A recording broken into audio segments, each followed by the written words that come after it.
This is an elite place with an elite standard. An elite place with an elite standard. You all think he's talking about Kentucky men's basketball program. I prefer to think he's talking about the Stay Hot podcast. Preview. Oh, sorry, I fell asleep waiting for another Mark Pope commitment. Welcome to the Stay Hot podcast. I am your host, Patrick Kelch. Thank you for your support. Big Blue Nation continues to show up and show out.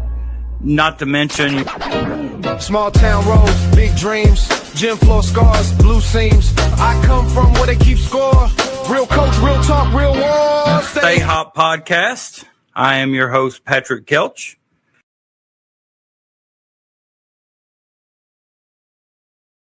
Welcome to the Stay Hot podcast. It's good to be back.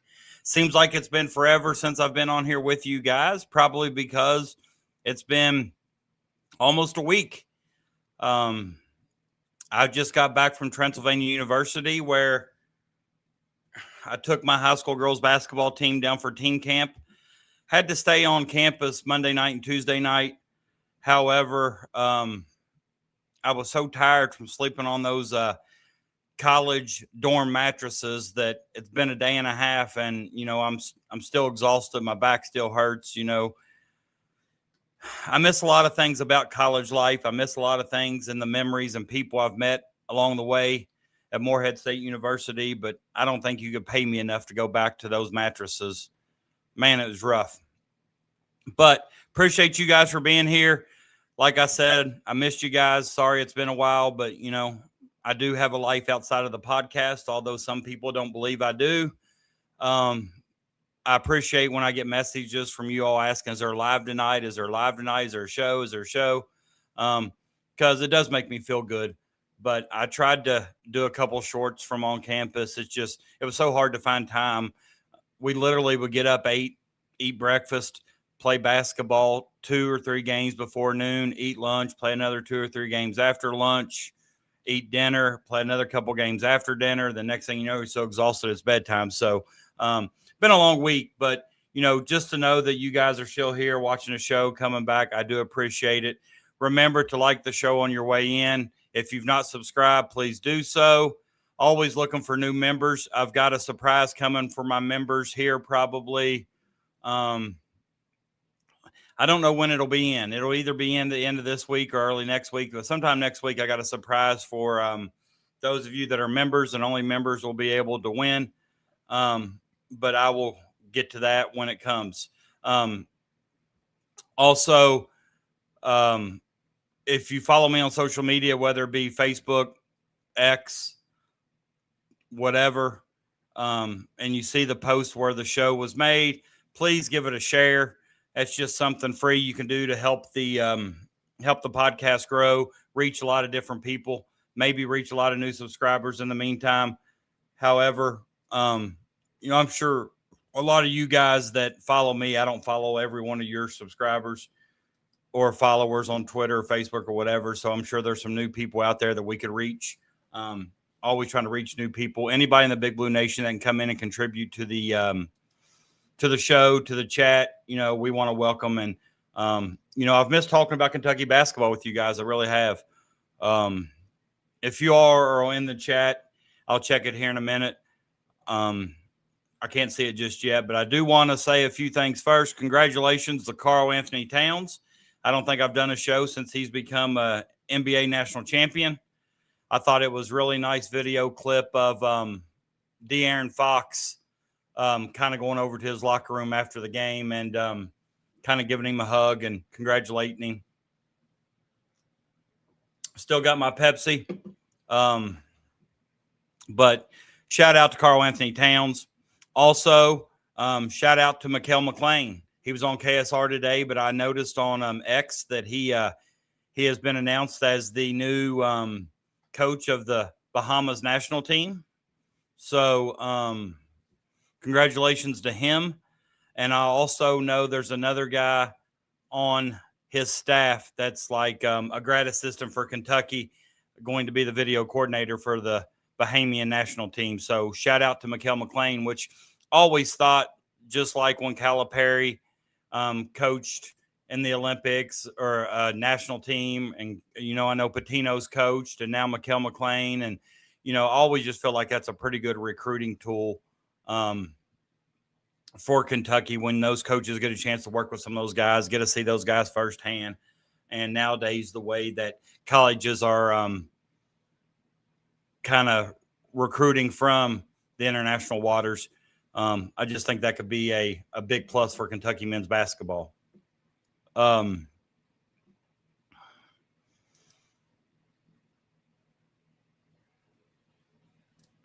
Julie, that's a good question. I asked the same question.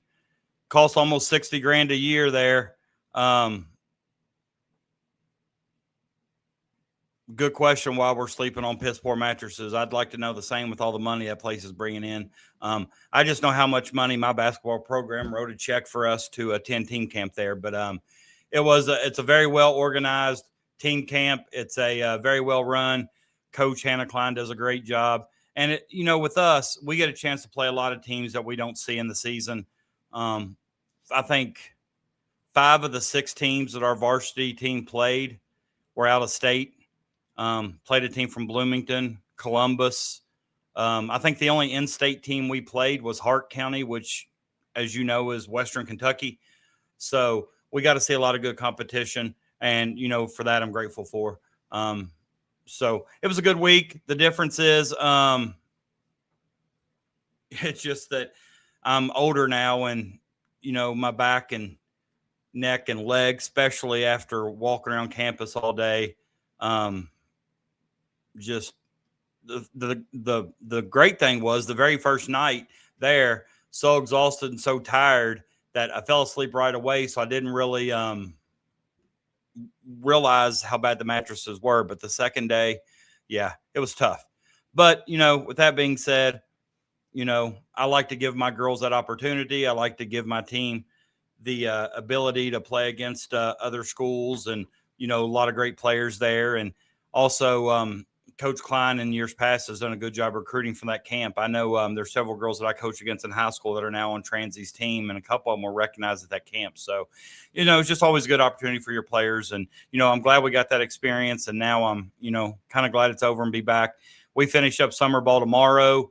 We go to Mason County to play a JV varsity game. And after that, summer basketball will be over for us as the dead period starts next week. So,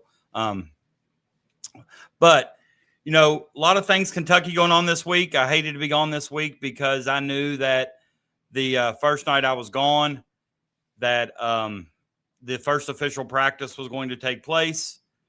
Also, Jay Batt was hired as the athletic director, and also not only as the athletic director, but also as the CEO of Champions Blue, which is kind of like our NIL initiative. I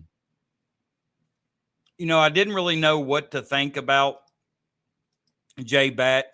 That was a name I didn't hear a lot about until recently. And then when I heard Coach Izzo's remarks about losing him, that kind of told me that we were probably getting a pretty good one. And, the one area I feel like we've needed help on for a long time is, the fundraising and financial part of the NIL. It seemed like some other schools got ahead of us in that area. And I felt like there for a while we were falling behind. And now I feel like with somebody like this who is known for his ability to go out and raise money, I really liked his speech that he gave when he met the team. That's where the quote that I gave you at the beginning, this quote here came from that meeting. This is an elite place with an elite standard.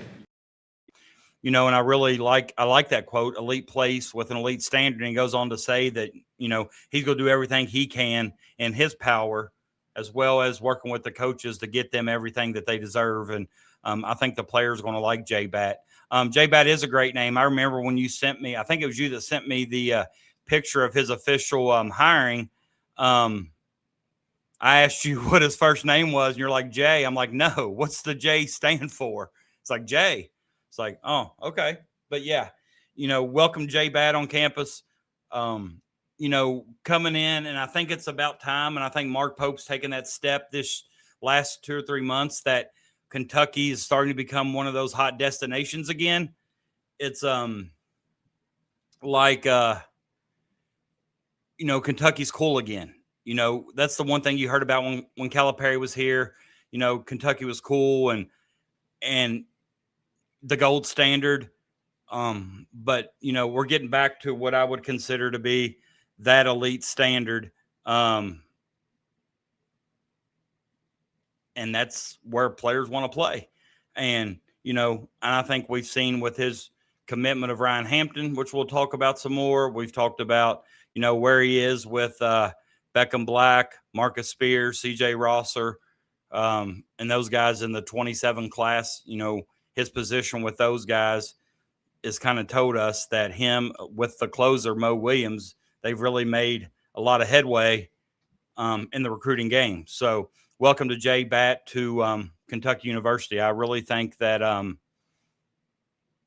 he's going to do well here. He already understands the program. I don't think they're related, but that's good to know. Miles Voice went to Transylvania. Hey, listen, I love Transylvania's campus. I could never afford to send my kid to Transy, even to play a sport at Transy, just for the simple fact that Transy doesn't give much academic money. I would almost, you have to give an arm, a leg, and take out 3 loans to afford an education there. But it is top quality education. But Coach Hannah Klein does she was on Coach Julie Falks' staff, and I've been going to Transy way back when Greg Todd was the head coach. And then I continued going when Julie Falks was there. And Julie Falks, the run she went on at Transy, I think helped propel her get that job at Marshall. And now Hannah Klein has kind of take over. Their camps are top of the line. No, it really is great facilities and well organized.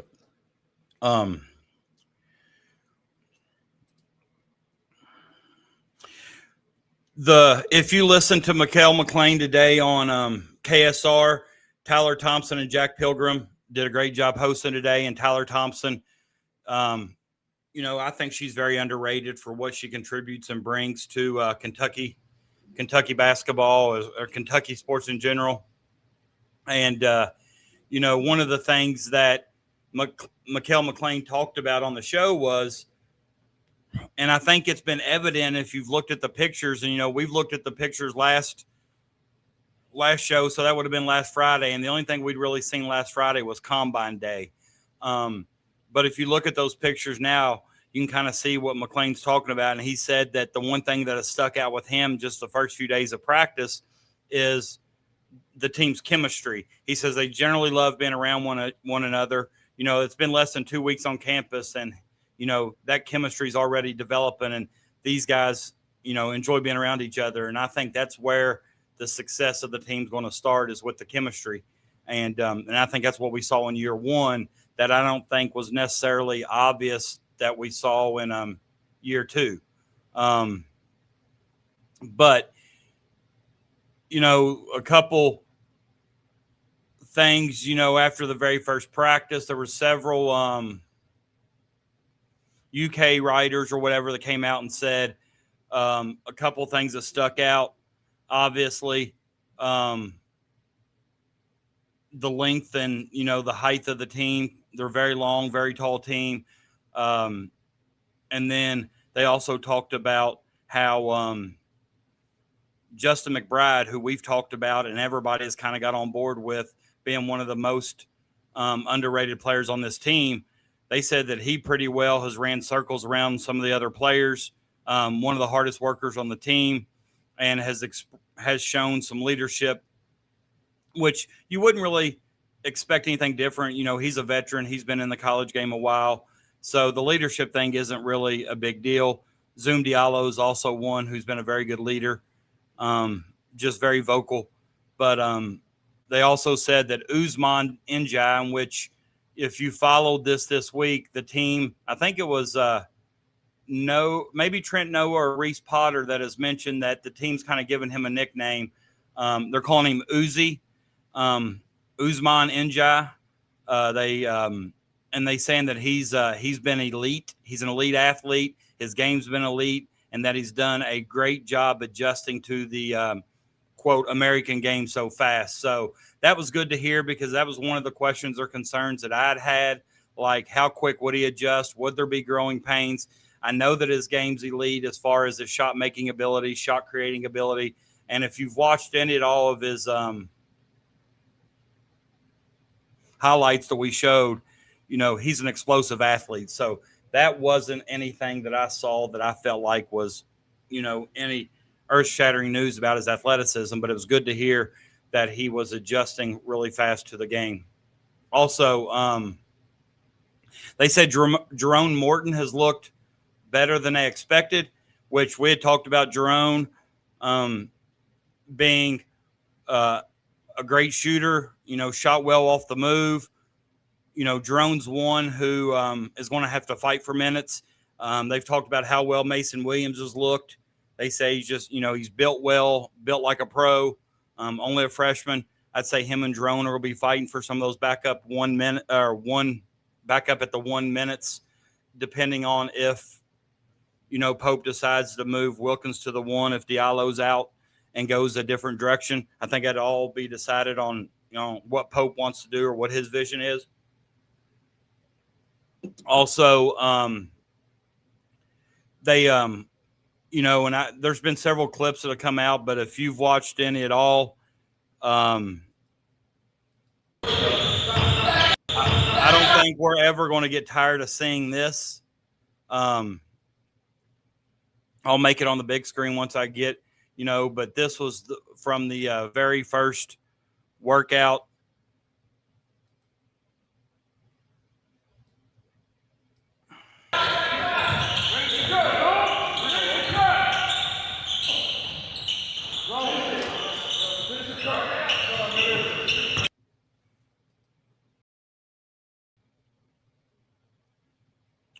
And like we've talked about, you know, it's not any big secret to us that Momcilovic is able to shoot the way he is.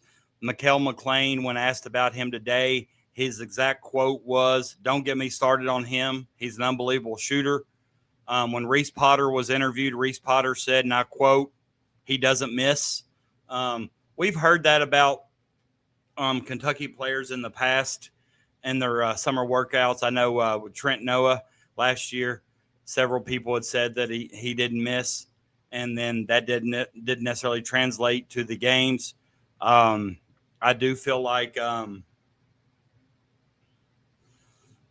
know, Momcilovic has a little bit more, don't want to use the word respect, but he's got a little bit more numbers to back up that statement, or his shooting clips back up that statement more so than what Trent Noah's do. But, you know, it's good to hear from these guys from college.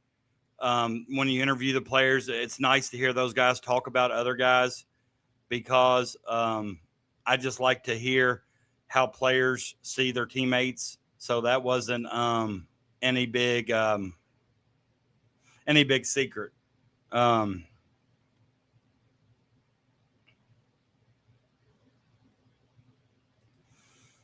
Yeah, I mean, we've talked about that. Pope's done well. A lot of that is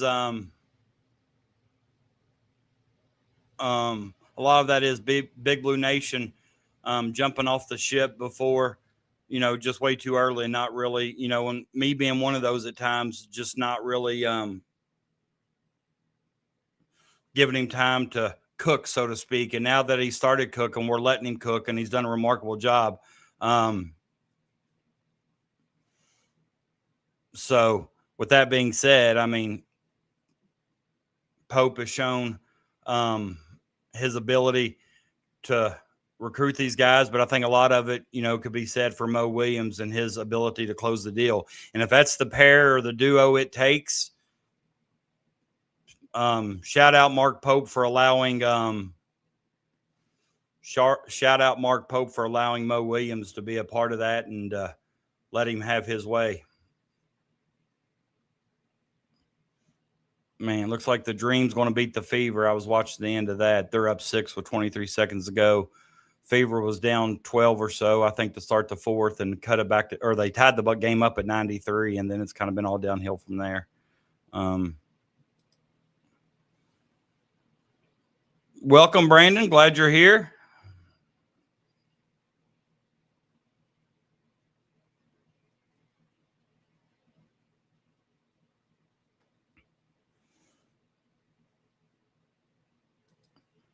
No concerns here. Cam Williams and Frank the Tank are kind of just sitting out this summer. If you know, Cam Williams played at the end of last season. I think he came back because he sensed that the team needed help, needed another player, and I think he, being a tough kid, wanted to come back, help his teammates, and that's all precautionary, and so is Frank. I mean, they both went through Combine Day, I think, and there's been clips of Cam being on the floor. I just don't think he's doing a lot of the maybe heavy competing or maybe even the live drills or things like that. So I think it's all precautionary. Cam's dad's even said the same, said he's good, won't miss any time. So, I'm glad, with us not doing anything this summer, not playing any games or any kind of exhibitions this summer, I don't see any reason why to rush him back, to be honest with you. And speaking of that, did you all see on X today where it looks like Arkansas and Calipari's getting our sloppy seconds? They're taking our spot in those games overseas in Israel, I guess, the Bahadur something or another. I saw today where Arkansas was going to that, and On3 put out something a little bit later on their site saying that they were taking Kentucky's spot. So I like that they're getting our sloppy seconds.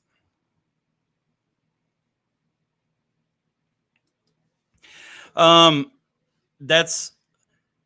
was my first initial take. I know this week that Pope had said that Cam's ready to start and he would start at the 3. Momcilovic would be at the 4, Marino at the 5 with Zoom, and Wilkins is what he was anticipating being the starting 5, and that's kind of what we had talked about. So the first thing I thought about was that too, if you're taking that handoff there. But I guess depending on who's in the game, maybe McBride was on their team and they moved him to the wing. I'm not 100% sure. The other people on the floor at that time. But I think you're going to move Momcilovic to any position you can find that's going to allow him to get free or allow him to make shots. He's going to do what he does best.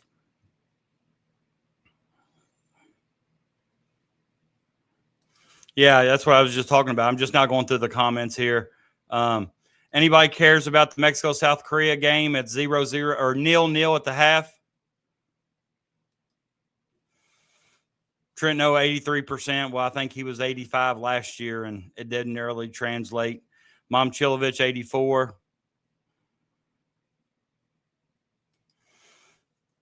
Calipari and Arkansas's taking Kentucky's spot in that overseas Israel thing. I did see that where they put no, I don't. I agree with On3. How many games has he coached in the SEC? You can't put him in front of guys that have already coached in the SEC. I have no problem with that. Let him earn that. Let him earn that. I have no problem. I don't have any problem with that whatsoever.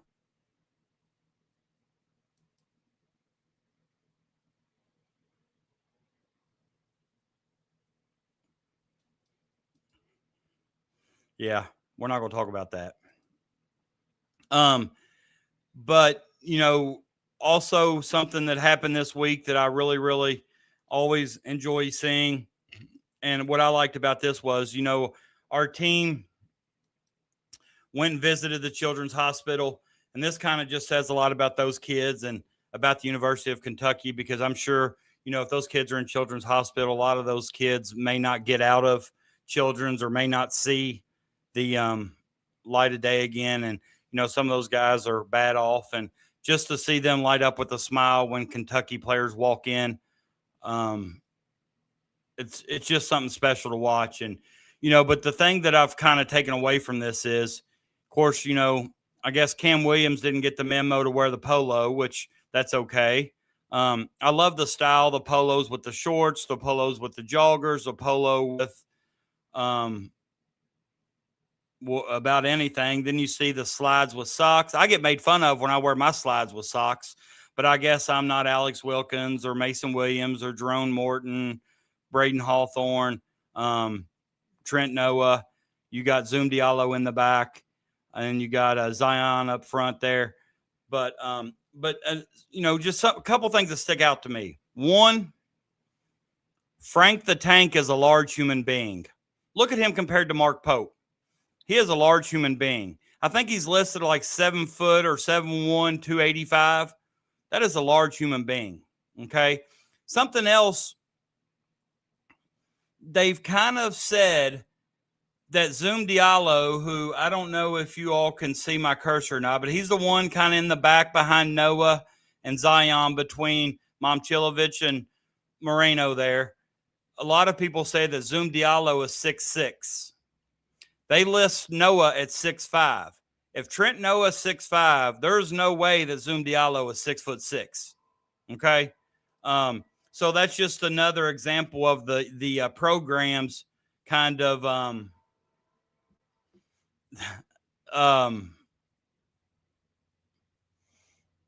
you know how in the media guides or the programs, it's like,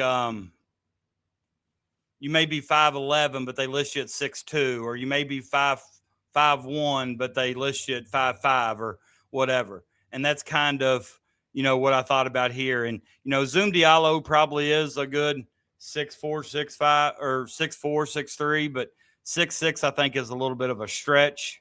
I agree. I think we have the chance to be really, really good. I agree. I thought Hawthorne looked, I agree. I thought so too. But something else that I really, really thought about with Hawthorne was they showed a clip of him where Wilkins kind of drives baseline, kind of almost looked like a hammer action. I'm not so sure, but he went baseline and threw it to the corner to Hawthorne, and his, he releases the jump shot kind of at the height of his jump. And, when you're 6'10" or 11 like he is, his jump shot should never be blocked. And, he just rains. I mean, it was just nothing but net. So we're starting to see some clips of, the team in practice. We're starting to see clips of Hawthorne again, in 5-on-5 live action that we're going to see in games that we haven't really seen before. But, I'm curious for the rotation. There's no way that I feel like we can play 10 or 11 deep the entire season and get by with it. And not only get by with it, but reach our full potential. But the one area that I was concerned about was defense, but I honestly believe with the length, the size that we have, we could be an elite defensive team. A lot of that will determine, what our on-ball, or a lot of that will be determined by our on-ball pressure, how well we defend pick and rolls, but we're going to have rim protectors. So I'm curious to see how well we defend. And, I thought rebounding could be an issue. There's no way rebounding should be an issue this year unless we just get out toughed. We won't get out toughed with McBride or Frank on the floor, or Moreno, I would say. But, Usman's 6'11", but, he's thin. Potter's kind of thin.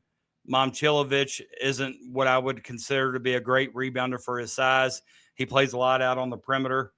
Therefore, he's not around the basket a lot of times when shots go up or whatever to get those rebounds. But Florida shouldn't be concerned with anybody, Brian. They're the best team in the country. That's in my opinion. Now, is that saying they can't be beat? No, they can be beat, but I don't think they're concerned with anybody.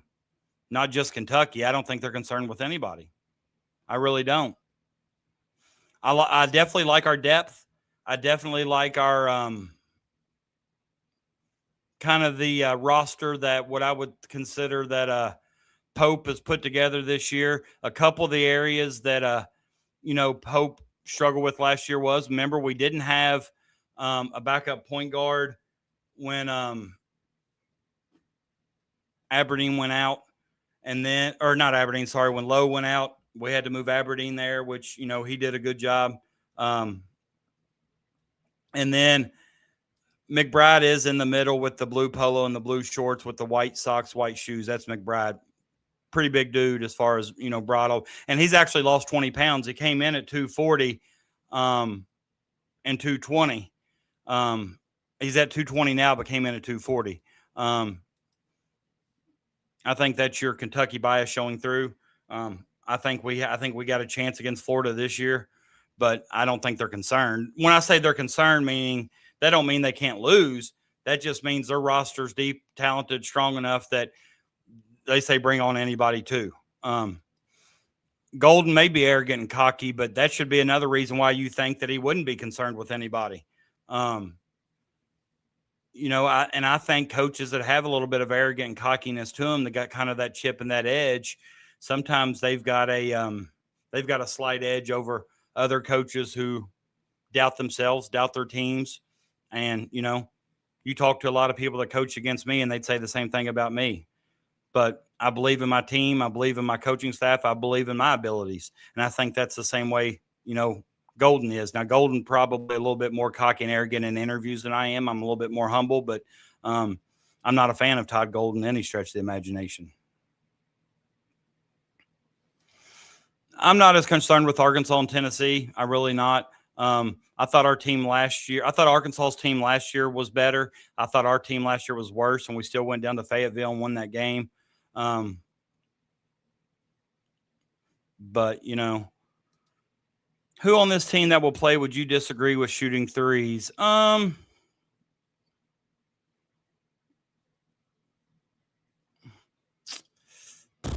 would say nobody. I don't want Marino living out there, but if he's trailing the play, kind of last one down the floor, and his defender sinks in the paint, I know he's made a few at the collegiate level.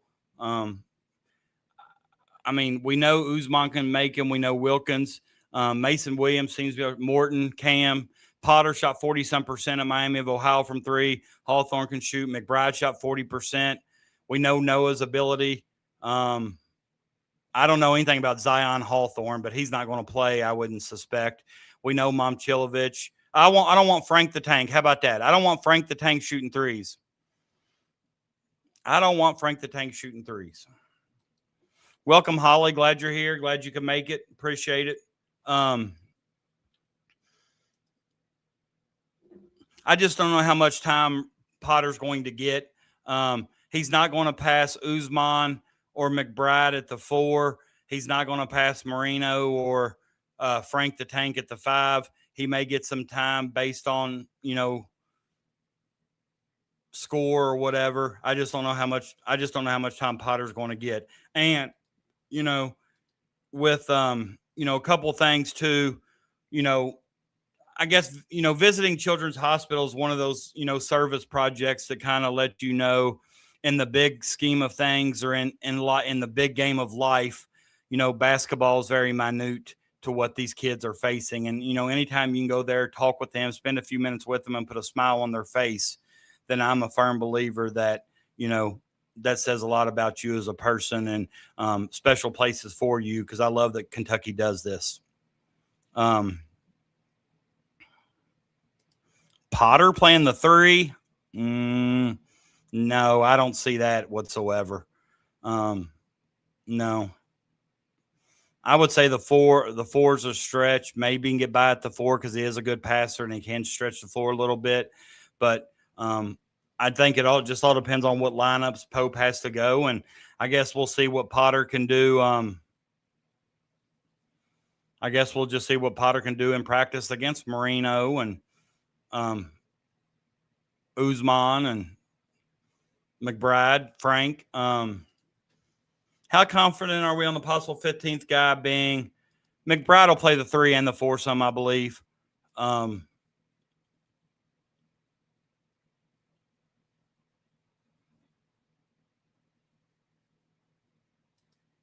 That's kind of what I was thinking too.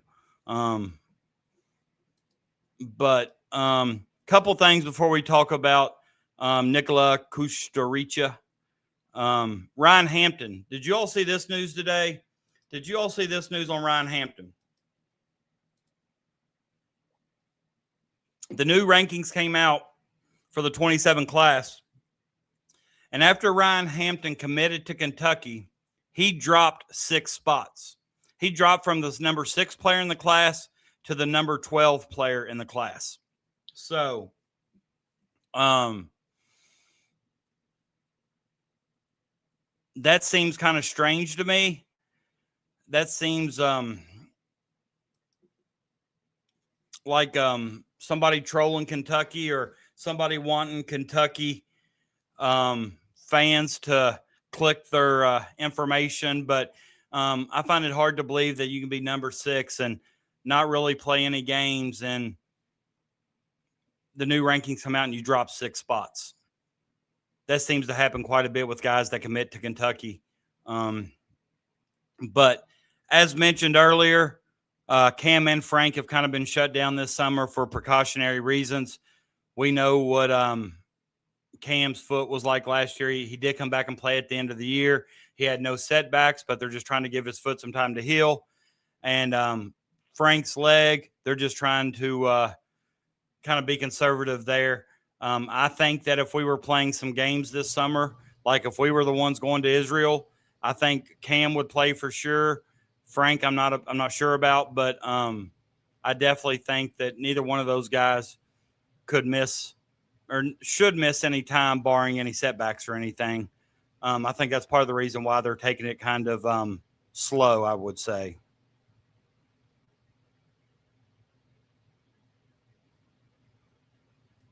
I don't know if that's the only reason, but I don't know what other reason there could be. I guess they could make the argument that some of the other guys that were behind him have passed him, but he commits and drops 6 spots, and he's now the number 2 player at his position.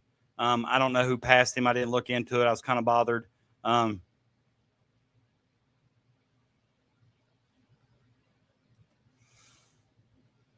You know, and yeah, you can read into that how you want it. You know, I don't know why they wouldn't like Pope, or, I mean, it may be somebody trying to say that, I don't know.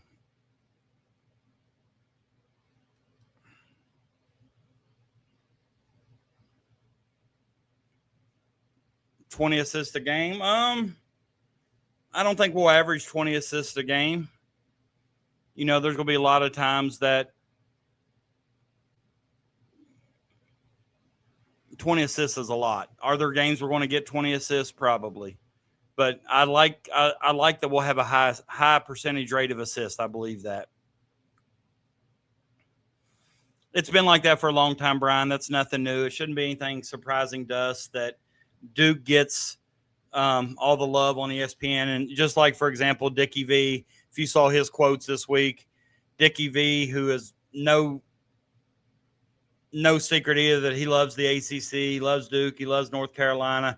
Duke's probably his favorite group, but he came out and said that Kentucky and Mark Pope owed Big Blue Nation a better non-conference schedule than what he's offered.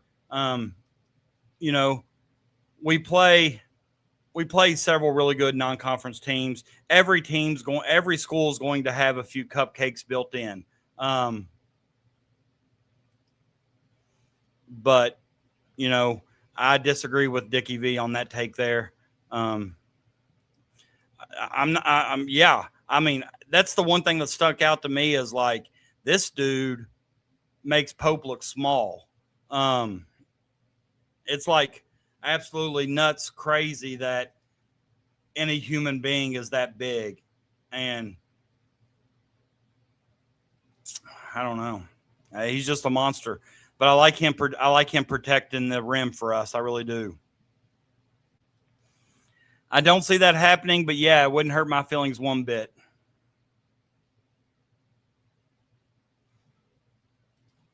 It says that in NX Nation, we have Ryan Hampton ranked 10th over on our rankings. That was before he signed with Kentucky. Oh, well, I mean, before. Okay, I get that. That's fine. But after he commits, did you drop him 6 spots? I'm not saying he should move up 6 spots, but I don't see any legit reason why you would drop him 6 spots just for committing. But I did like the picture I saw with Ryan Hampton. Him and Marcus Spears Jr. were on a fishing trip together this week or this past weekend. I wondered about that. Nobody ever talks about it. And somebody was talking just this week about how Kentucky's probably eclipsed this year what they spent last year. As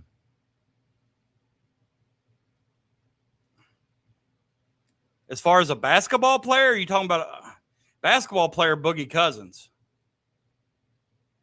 Much better player than Frank. But if you're going out an all-out street fight, it might be worth a pay-per-view. I know Frank's big, but I know Boogie ain't scared of nothing. Boogie's from Mobile, Alabama, or down in them parts. He's been in a few scraps, I'd say. But we've not had a grown-ass man like Frank the Tank at Kentucky for a while. And I even thought, Diabate was big. He kind of dwarfs Diabate, width and length. Like his shoulders are as wide as Pope's. Go Jay Lucas. I hope, yeah, me too. All right, with that being said, let's talk about Nicola Costa Rica. I think the 2 C's make a cha. Costa Rica. I think I heard Jack Pilgrim sawing. Costa Rica. Regardless, Nicola from Serbia. This whole thing is happening really, really fast. And I saw a few people that said they thought it would happen fast once it got going. And what I mean by happening fast is you hear his name, and next thing you know, you wake up one morning or go to bed one night, and you wake up the next morning and there's a crystal ball prediction from Travis Branham saying, Kentucky, and he had a 7 out of 10, which 7 is kind of a high confidence level. But, before I get in too much to Travis Branham, it's been rumored that Kentucky's offered anywhere from 2-year $10 million to 2-year $12 million. And the reason the 2 years is he does not become NBA eligible until 2028. So he would be eligible for the 26 and 27 seasons. Now, I read something on this whole recruitment, and a lot of the people are saying where some of the hiccups are is kind of in the back end of the deal, kind of like, in the second year. There's been some rumors that he could stay at Barcelona one more year.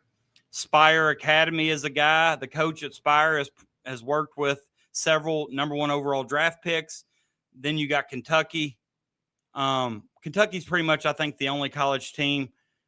I know there's been a lot of rumor of Michigan stepping in, Dusty May, and people get all worked up when Dusty May is following him on Twitter, or he follows Dusty on Twitter or Instagram. I don't know why, but I've never put any stock into that, like who these guys are following. If Kentucky or whoever started recruiting him from day one, he's probably going to follow people from multiple schools. He probably follows people from UCLA, maybe even Gonzaga. But, I pay no stock in. Somebody messaged me today and was like, what do you think about the Serbian guy following Dusty May? I'm like, I don't care. If you remember the whole roller coaster with Momcilovic, he followed people from all the schools he was considering. A lot of times these kids do that for trolls, and so they don't want they kind of don't want people to know where they're going. But this day and age, it's almost like it's so hard to keep a secret.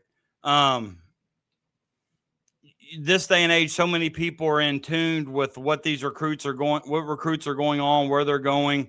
But,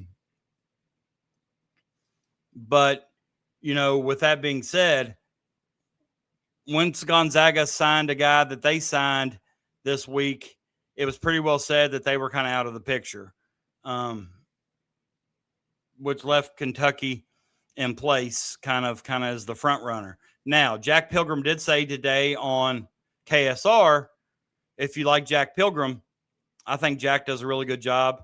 And I don't care if they've offered 12 million, 10 million. I don't care if this year's roster costs more than last year's roster. If you want the kid, pay him. Okay. If we could get him for 2 years, even great.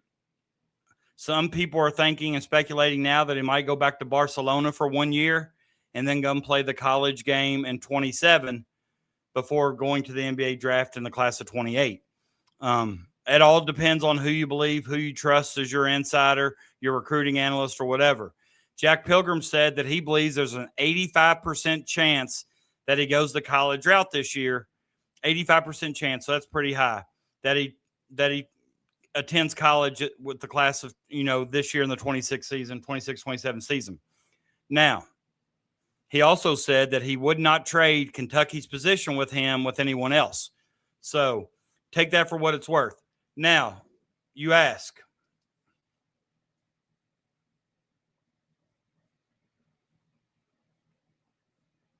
sorry, I was getting dry.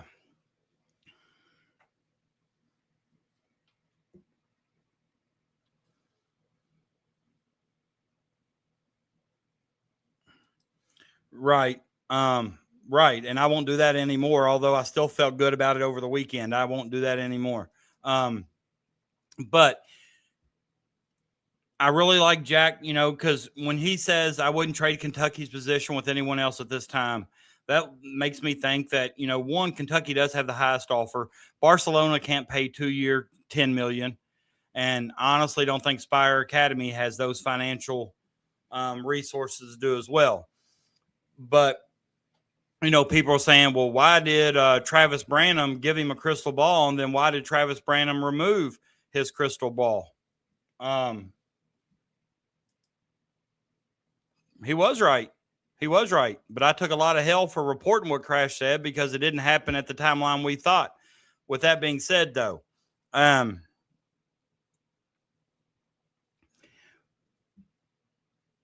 believe, and if you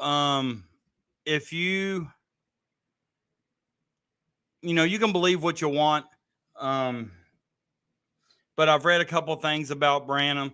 Branham came out and said that he misread some of the information that he got at first that led him to post the crystal ball prediction, which to me means that that could be true. Just because he removed the crystal ball does not mean that Kentucky's out of the picture, nor does it mean that Kentucky doesn't lead anymore for this guy, that he said something different. This just means that probably Travis needs a little bit more information before he decides to give a prediction. Some people also said that the national media love the clicks that the Big Blue Nation give. So they get the clicks of initially predicting him to Kentucky. Then they get the clicks again when he updates it and says, I'm not ready to give Kentucky the crystal ball just yet. Then he may get the clips, the clicks or the views again when he comes out and says, I got enough information now. I see a lot, or I've seen what I need to see that I do believe he's going to Kentucky. Kentucky still moves the needle regardless of what people say. When it comes to internet activity, when it comes to clicks, views, things like that, Kentucky basketball is and will always move the needle. And so a lot of people are using Kentucky, as what Holly just says here, using Kentucky as clickbait, which, speaking of using Kentucky, I have made Rob Wright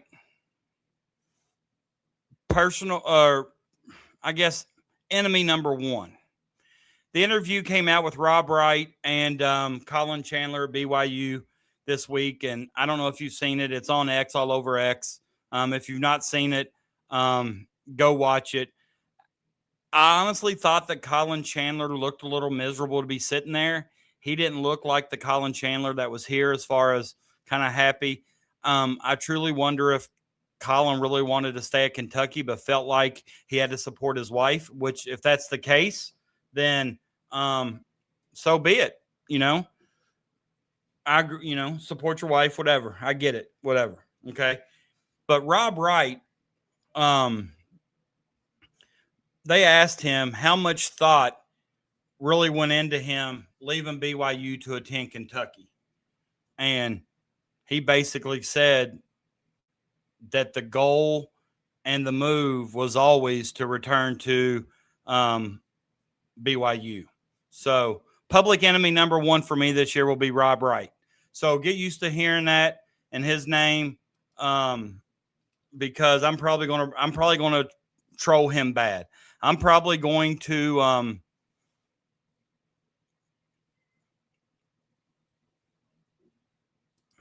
first name is really Jason. Not, okay, well, I've always seen J Bat. So, well, thanks for sharing that, Shane. Appreciate it. But I'm honestly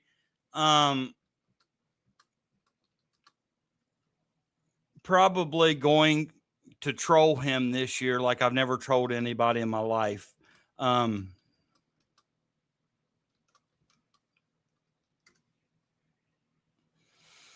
If you know what I mean. So I'm probably going to watch some BYU games I normally wouldn't watch. I'm probably going to make it my goal to go at Rob Wright. That's not going to happen. But, I mean, great thought. But no way is his wife going to ask him to move to Utah for 1 year, then move back to Lexington. That's not happening.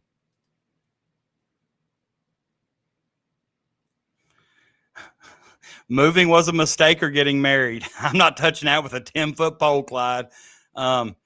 Just now getting unwound from being woke up last night with the message, get to a basement now, tornado on the ground in your area. Florence Shaw water tower was grazed. Yeah, I saw that. I saw that it was leaking, or someone said it was leaking. I live near Maysville. I live in Augusta, but I teach at Pendleton County, and Falmouth is in Pendleton County. And Falmouth got a lot of damage, trees, cars, buildings, houses, things. And then Maysville, which is 20 minutes the other direction from me, got hit extremely hard. I'm kind of in the middle of both of those, and I didn't see anything other than some heavy rain and some wind, so maybe a few little branches here and there knocked down, but nothing really, really, really, really, really bad in my area where I live. But just on either side of me, had some really tough storms and some damage. And so thoughts and prayers to those people, and shout out to those guys that are going around helping everybody. And, you know, there are some places around me still without electric. They've been without electric since about 10 p.m. last night, almost 24 hours now. So, you know, it is what it is. But shout out to everybody that's going around offering assistance, helping, and prayers to those who were affected by the storms. A lot of people are saying that it's not a tornado, just real heavy, strong winds. I'm not buying that.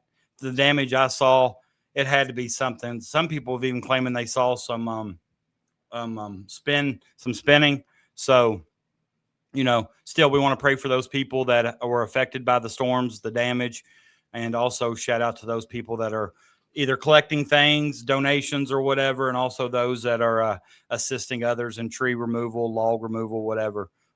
Definitely want to shout those guys out.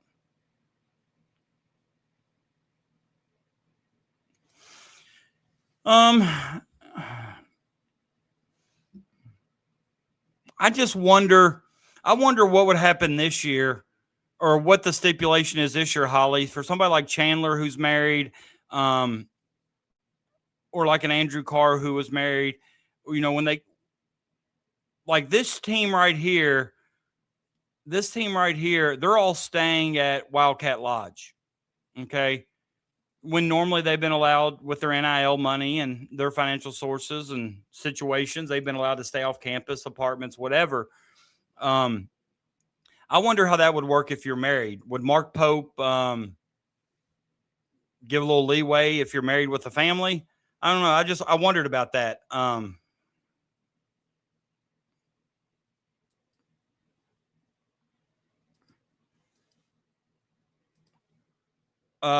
my area had a tornado last night. They're saying now from different sources that parts of Kentucky had an F2 tornado. So I would definitely think that happened in Maysville and Pendleton County from what I saw. It was some of the pictures have been pretty devastating. Well, prayers for Casey County that they get the rain they need.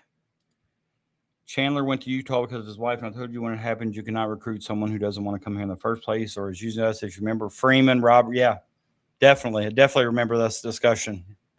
And honestly, as a coach, I wouldn't want somebody here that didn't want to be here. You know what I'm saying? Like, I wouldn't have pushed for Freeman or Wright if I didn't feel like they wanted to be here. And maybe Pope didn't know that. But yeah, I was just saying Carr got married after the fact. I was just saying that if they were on this team here and they were married, I wonder if Pope would kind of allow them to stay off campus with the family, or if he would still require them to be in Wildcat Lodge with the rest of the team, which kind of goes back to what you're saying. It kind of, I don't want to use the word distraction, but I see what you're saying when you say that. What's up, Scott? How you, buddy? Thanks for being here. Glad to have you. We got out of Transylvania kind of early yesterday, but there was one team, I think, from Columbus North. That was the name of the school, Columbus North, which I'm assuming is Columbus, Ohio. Their coach was telling me that they were staying the night because of some of the storms they were supposed to get last night. So, yeah, so we got home quick enough that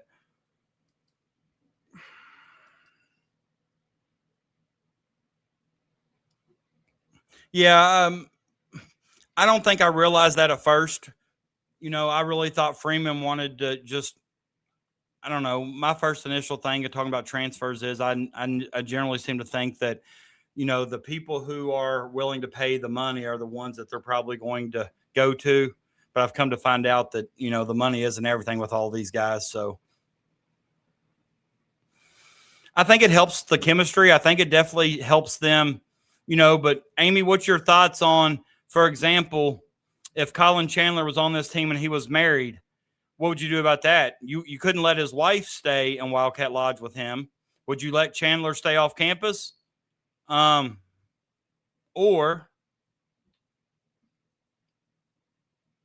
would you make him stay with the team and not with his wife?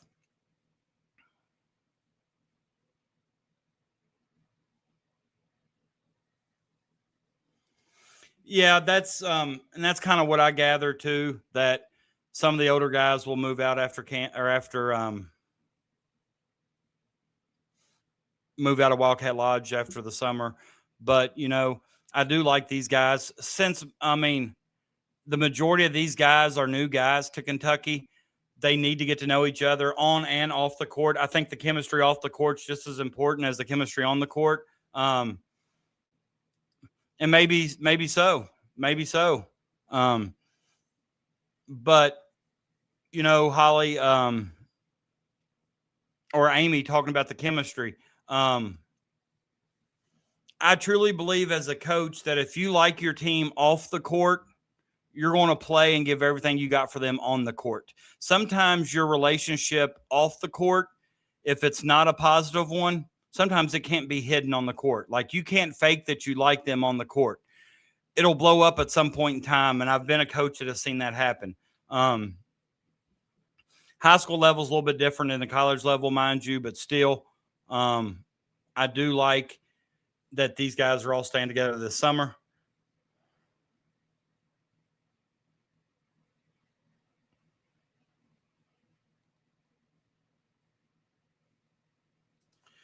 We got hit good in southern Indiana. My neighbor's giant oak tree fell over my backyard fence. Got super lucky. It only took the electric lines and my fence down with it.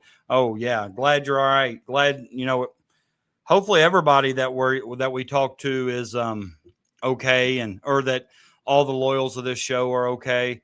But since I've not said it in a while, if you're new here, please give me a like and subscribe. Subscribe to the channel, like the show. I've been stuck on 715 subscribers for a while.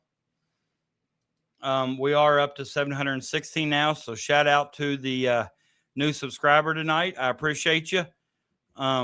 Also, always looking for new members as well. I'm going to have a giveaway for our members. It'll probably be next week because I'm waiting for what I'm giving away to come in. I designed something that I think is going to be fun. I'm going to create a series with it. And I think that it'll be somewhat fun and can kind of have its own Stay Hot podcast feel to it, you know. The one thing that the one thing about Couch you could say is his team's always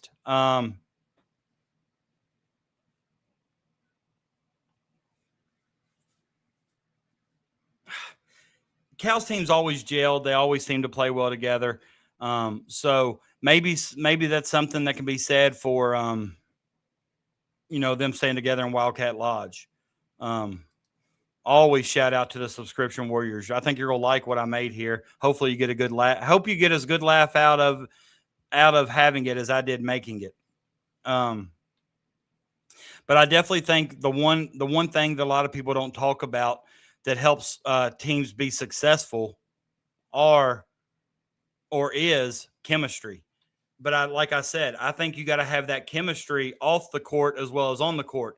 And one of the steps to, I guess, developing that chemistry off the court is them staying in Wildcat Lodge together when they're not playing. The one thing also that Mikkel McLean said on KSR is that Momchilovich has kind of been the one that has kind of taken over the reins of making sure the guys get in the gym. He's been such a hard worker that he's inspired the others to work kind of at his pace. Like he's in the gym 3 or 4 times a day. McLean said you're starting to notice that other players are starting to get in there 3 or 4 times a day. Kind of like his work ethic is inspiring others to work just as hard. And we all know that you can only get so much better in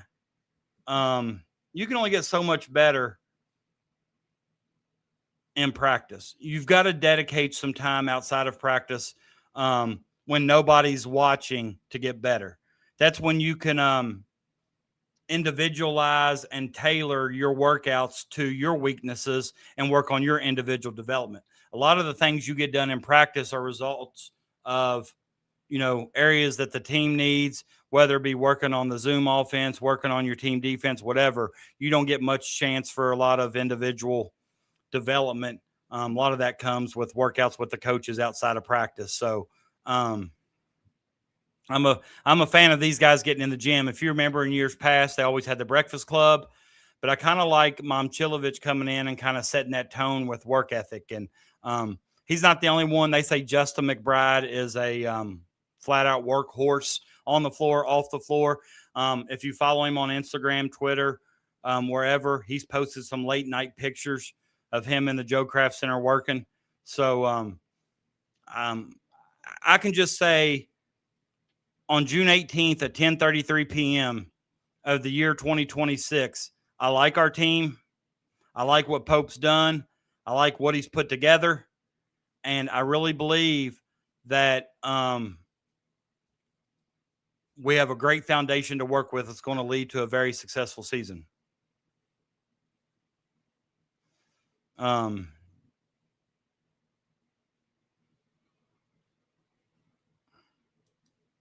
Crawford? What Crawford? And more important than who? What are you talking about? My take on this past season was there was tension with Ortega, Mo, Denzel, and Colin all trying to be the guy until they figured out how to work together. Yeah, maybe. I think Ortega felt like he felt like it was his team based on the year before. Early on, Colin was the one that was hitting all those shots. Ortega didn't really get going, I think, until SEC play. I don't know why Mo would have wanted to be the guy because he didn't really have that offensive type game to be the guy. I think Denzel wasn't scared to be the guy. But there's no doubt that, I was ready for all those guys to go. Nothing against them personally or whatever. I really liked Ortega, but what we got now and what Pope has done is remarkable considering the end of April. We were all griping at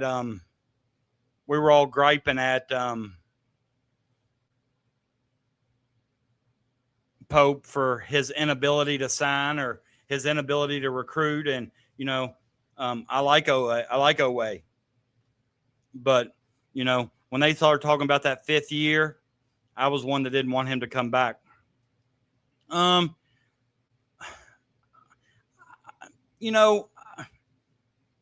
Jamal Crawford hasn't really, I don't think he's really coached a lot. He still hasn't really said if he wants to be a coach.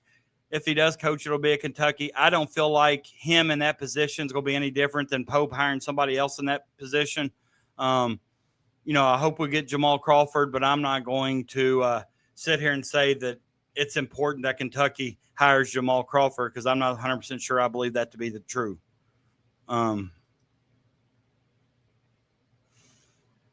He can definitely help with some of the development, but I think Mo Williams can too. Jamal Williams, just with name recognition, would help in the recruitment game with Mo Williams based on name recognition. So, Mo Williams at least coached at a Division I level before coming to Kentucky. So, yeah, I agree that, Owe was a little off. No doubt about it.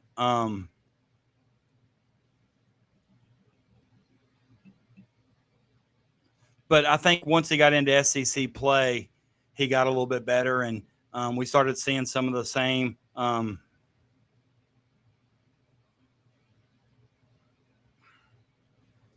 John Boy, have you not been following this show? Have you not been following the show? Do you not remember that Alex Wilkins and Zoom Diallo and what their assist rates were? Do you not remember us talking about their assist rates? They're not afraid to share the ball. This team's not afraid to share the ball.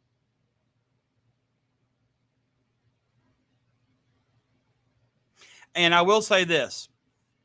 With Nikola Kusturica, I like his game. They say if Kentucky were to get him this year, which I think Kentucky has a very good opportunity to do so, I believe that, or that they're saying, when I say they, I'm talking about the national media, not our local media. National media are saying that's equivalent to a top 5 player in the 27 class or a top 10 NBA draft pick, in the 28 class. Like, he's got that much potential and that skilled. But here's what I'm going to say. If something happens and he decides to stay in Barcelona, if something happens and he goes to UCLA, if something happens and he decides on Spire Academy, and say he doesn't come to Kentucky, that's okay. I like our team. And if he comes to Kentucky, let's talk about it.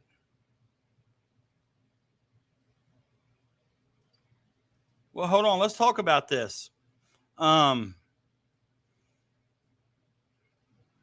Jay and Pop. We'll talk about that here in a second. Let's talk about this. If Nikola comes to Kentucky or he commits and he comes over here for 26, who's going to be affected the most? Jerome Morton, Trent Noah. This kid's a 6'9" 2 guard that can probably play the 2 or 3. Jerome Morton and Trent Noah are going to be affected a lot.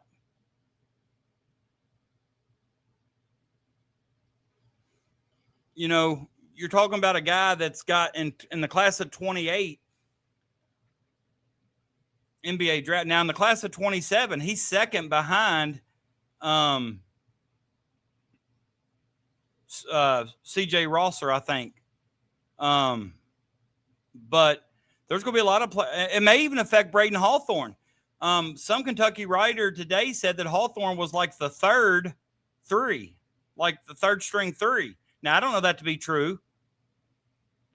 I don't know. I know he wants to play the 2. I know they'll take a look at him at the 2. But they're a very talented bunch that I think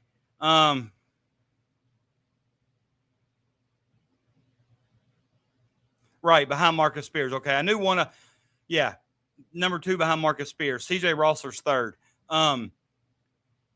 Morton is good, but Morton's not going to play over a guy that's right now supposed to be a top 5 pick in the 28 NBA draft. It's just not going to happen. So, if we get this guy, great, because you want as many great players on your team as you can get, especially if they're all going to gel. The chemistry is going to be good. They're going to play well together, that kind of thing. Okay? But you also got to think about it. Who's going to be affected? I know sometimes in the great state of Kentucky, some of our Kentucky fans get emotionally connected to the guys from the state of Kentucky. But here's the fact of the matter. Kentucky's not going to win National 9 playing a bunch of guys from the state of Kentucky. I truly believe that Calipari got bullied into taking some guys from the state of Kentucky that didn't necessarily need to be on there, that probably wasn't going to play a lot of Kentucky. So I've had a lot of older men tell me that they wish Kentucky could get back to the way things used to be and recruit only the kids in the state of Kentucky. If we recruited only the kids in the state of Kentucky, that team's not making the NCAA tournament and what the SEC is now. And that's facts. You can believe that or not. Oh, I agree Morton's good. I agree that. What I'm saying is that just shows you the depth of this team. And I would say Mason Williams would be affected some with it too. Never. No, Diallo's not going to the bench, Bruce. It's not happening. Not happening. Not happening. Yeah, the one thing that a lot of people are saying is that, with Michigan winning the national title and now seeing Dusty May's name pop up occasionally or whatever, a lot of people want to jump on board and say, oh, well, Michigan's involved. Michigan's been involved for some time. And this past week, Kentucky was still the leader and even led for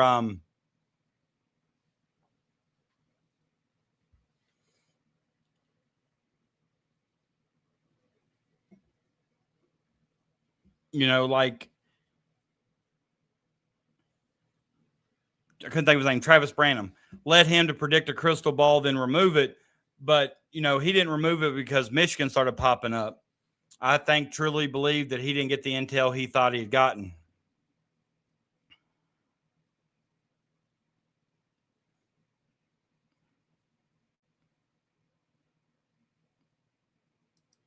He's not a lottery pick in 26, and he may not come off the bench. Cam Williams may go to the bench before Diallo.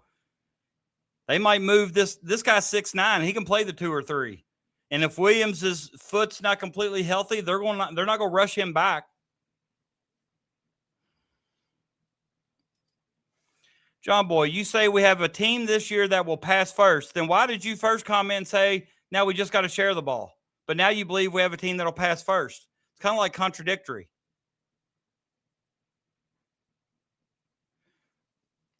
I don't want all Kentucky kids, but I also don't want to see kids get recruited over and wreck the chemistry they seem to have right now.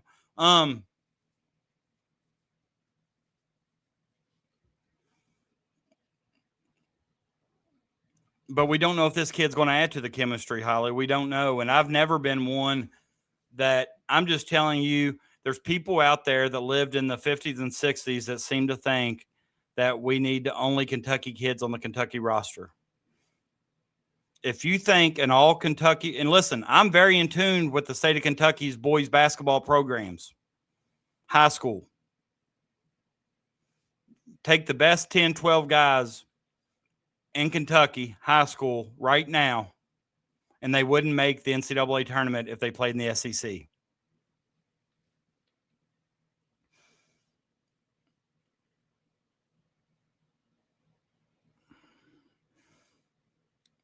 I'd say if Kusturica comes, he'll come off the bench at first until if he kills it, he kills it. Changes have to be made. But, he can't go pro for 2 more years. So he still needs some development. But the thing is, there are such things as having too much talent. Although I'd rather coach a team with too much talent than not enough.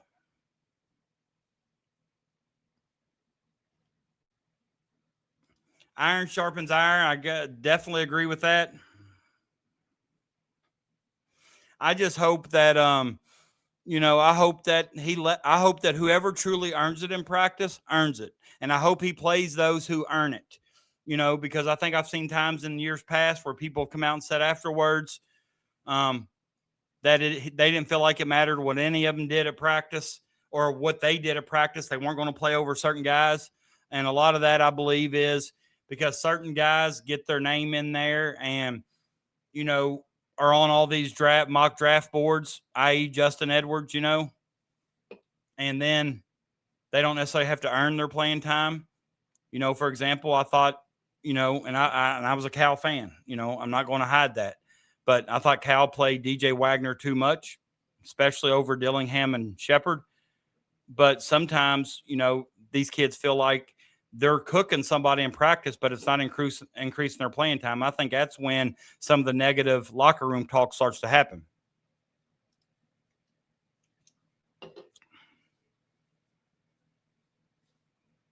Well,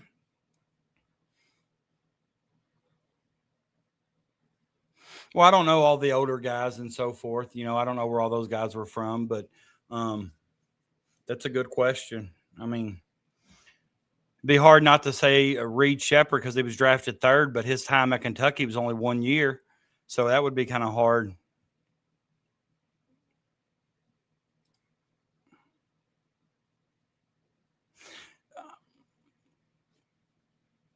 What do you mean by that, son?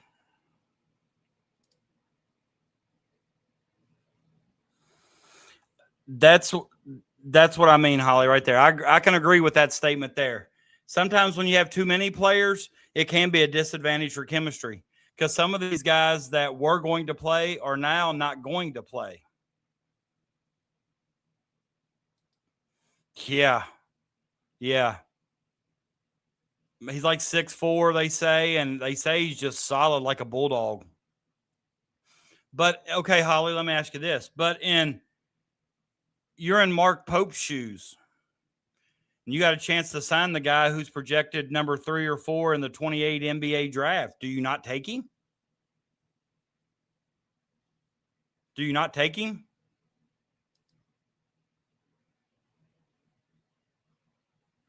There may be your answer right there. Best player from Kentucky, Rex Chapman. There's your answer. Derek Anderson, maybe an argument, but I like Rex better.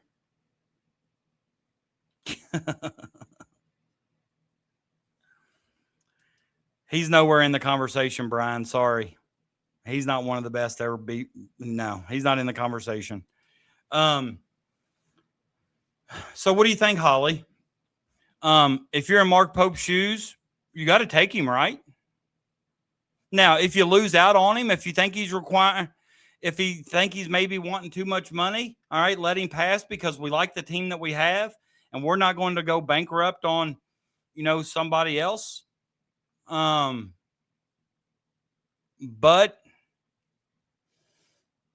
I don't think you can pass up on him. I agree with right.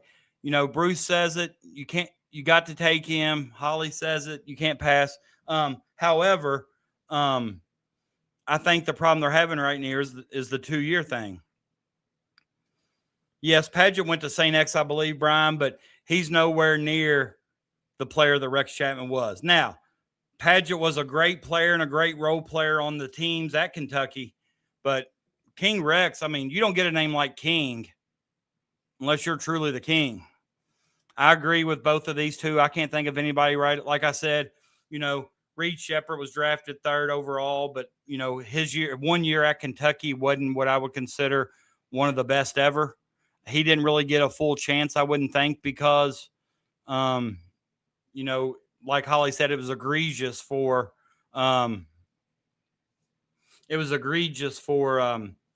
DJ Wagner to still be playing above Reed and Rob. We got the money, spend it, load up. I agree. I have no problem with it. I'm just saying that if, for example, Nicola comes back and says, I'm thinking about returning to Barcelona. I'll come to college next year. If you want me to come to college, I need 2-year, $16 million.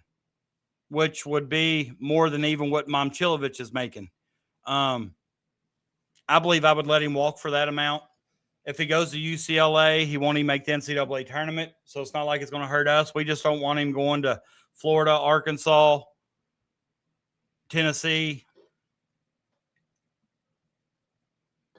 But, you know, if it's somewhere in a remote ballpark that we feel like gets us some value, 2-year, $10 million, I would probably take a hard look at it. $5 million a year isn't what I would consider, you know, too over the top for somebody. It's going to be a top 5 NBA draft pick.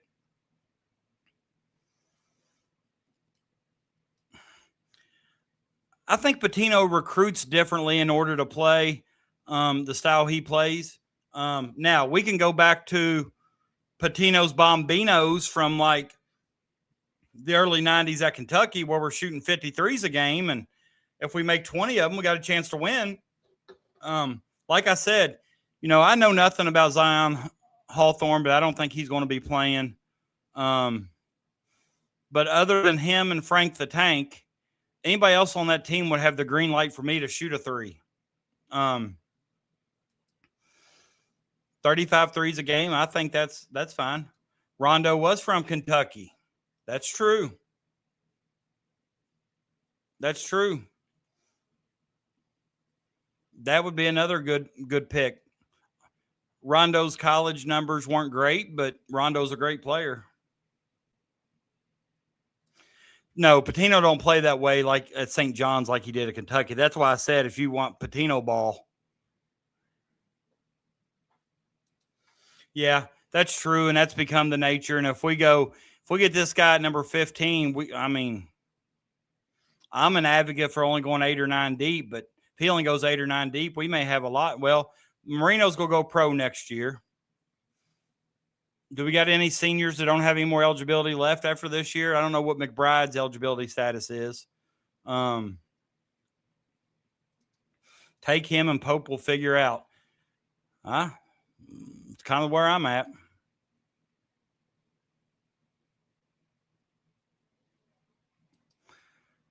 T-Rex, the king. Yeah, that's what everybody's wanting to do now. Everybody's wanting to do now is play what Pitino did in the 90s. Like, he was way ahead of his game. Pitino's Bombinos were launching threes from everywhere. The peanut butter posse. What's up, man? What's up? But yeah, I definitely like our, you know, without Costa Rica or not, I like our team. You add him and I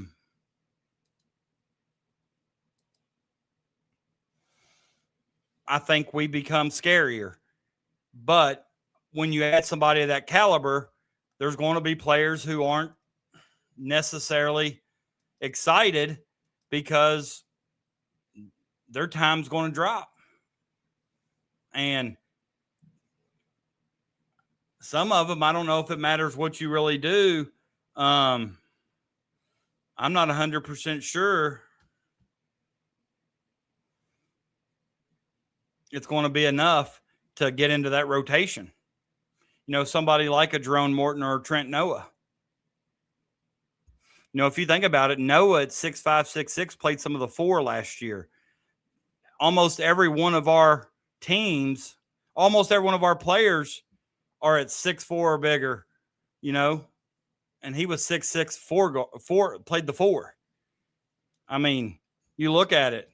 Njai's bigger, Cam Williams is bigger, Potter's bigger, Hawthorne's bigger, McBride's bigger, Marino's bigger, and so 8 guys, if you count Momcilovic and Frank the Tank, that are taller than Noah. Noah played our 4 spot last year, and sometimes Noah was one of our better rebounders. Oh, I'd love to go back to that full court press, kind of like I'd like to see like a Nolan Richardson's 40 minutes of hell type stuff. Let that defense create that transition offense. Are you aware that Dominic Hawkins, that Darius Miller is one of and maybe the only player that has won a high school state championship an NCAA championship and an NBA championship? That's what we were just talking about. I don't know if they feel deceived, because I think at that level, you probably know and understand that the coach's job is to put the best players on the floor possible to give Kentucky the best chance of winning. Now, if those 8 or 9 players do what they're supposed to do, then players 10 through 15 will get a lot of run, because all these non-conference teams that we play that Dickie V is saying are cupcakes, you know,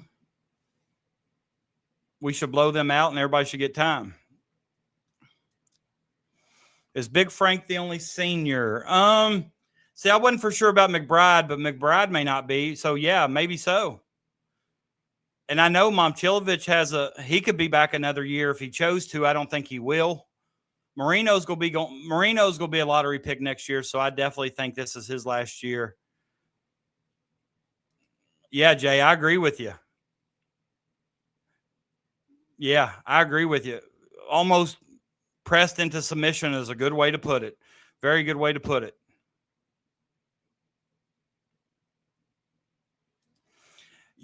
It does, but don't you have to take the best available, Peanut? That's what I'm saying. If the starters take care of their business, then. But if you notice, Holly, Calipari didn't bring in those guys all at the end of the bench when they were even up by 40 or 50. You know, Pope's done a little bit better about getting those walk-on guys minutes or whatever. But so what do you think, Peanut? Do you take guys and get the best team possible, or do you spare guys' feelings and lay off of them?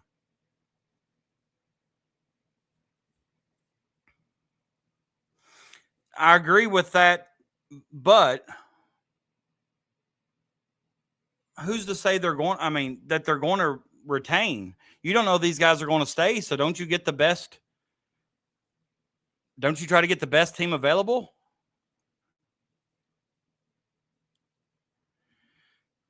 I think in order to get number 9, we need the best team we can find available. And I don't necessarily think we need Nikola to win number 9. I like our team. A little good bounce here, a good bounce there. You never know. But this also comes into play. Pope's fighting for his job. He's trying to show that he can, somebody said out there that Brandon removed his crystal ball, so it looked like a bigger recruiting win for Pope when they did get him. I don't believe that, but that rumor's out there. We've been so bad, or I'm not going to say bad. We've been so down the last few years, according to Kentucky's standard, that I agree. Forget the feelings. Get the best team possible. Take the best talent and players. If kids don't like it, they will transfer next season, just how it is. I agree. But do you want kids to stay if you can get somebody better than them? For example, we can find players better than Trent Noah and Jerome Morton.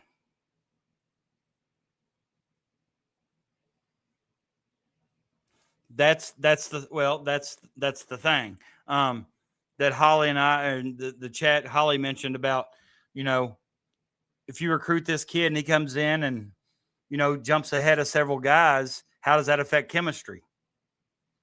You don't want to mess up what chemistry you already do have. Then it's like a double-edged sword. Then the other side of that is you also don't want to pass up on a guy that's top 5 NBA draft prospect in the class of 28 when you could get him for 2 years. I'm not worried so much about Cam. A lot of the things I've seen this week with Hawthorne, that they're projecting him to be like the 3rd string. I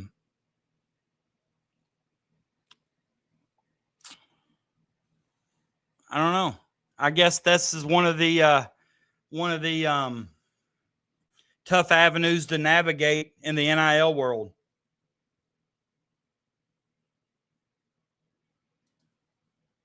We got to have the best of the best of the best, huh?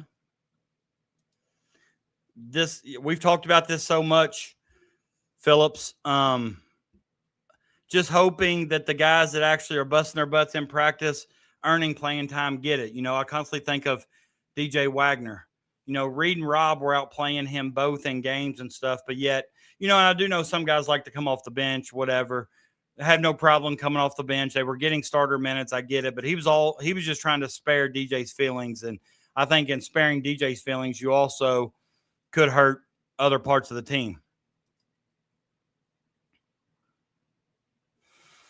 It just seems like very few teams are getting that nowadays, Holly. Very few teams are getting that. That's true. Patino's I think I heard Patino say that he told his team, they may call it early, but they're not going to call it the whole time. And there's a lot of high school teams that do that stuff now.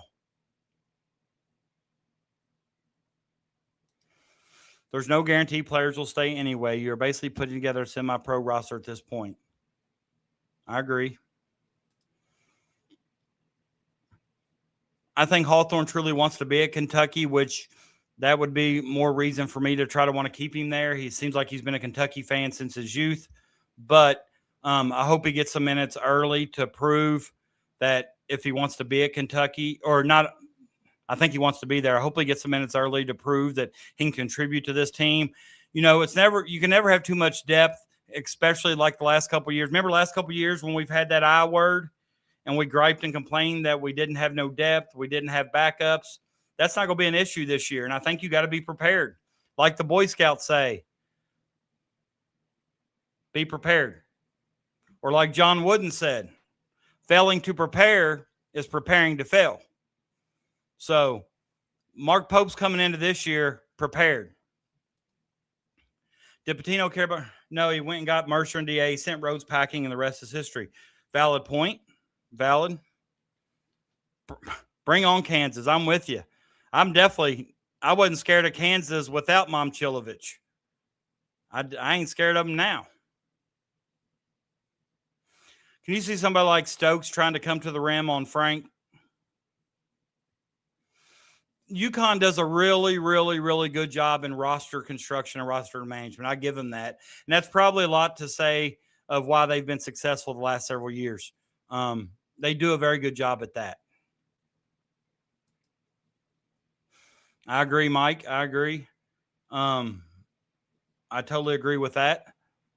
And that's one area that, I've noticed in high school plays a big factor too. I coach high school girls, and if you got a team that can get their second wind in the fourth quarter when things are tight, you can just run past teams that aren't as well conditioned. And, I've had teams that were capable of doing that, and I've had other teams that weren't able to do that. So, I'd like, we'll see about that. I hope you're right. I like this guy, but I don't know where you're going to play him. I mean, I don't know. I think he wants to play at the 2. I don't know. We'll just wait and see. I'm not going to speculate on who's playing and who ain't, because I'm only certain about one thing right now, and the one thing I'm certain about is Zion Hawthorne is not in the rotation. Everybody else may have a fair shot. I agree with this.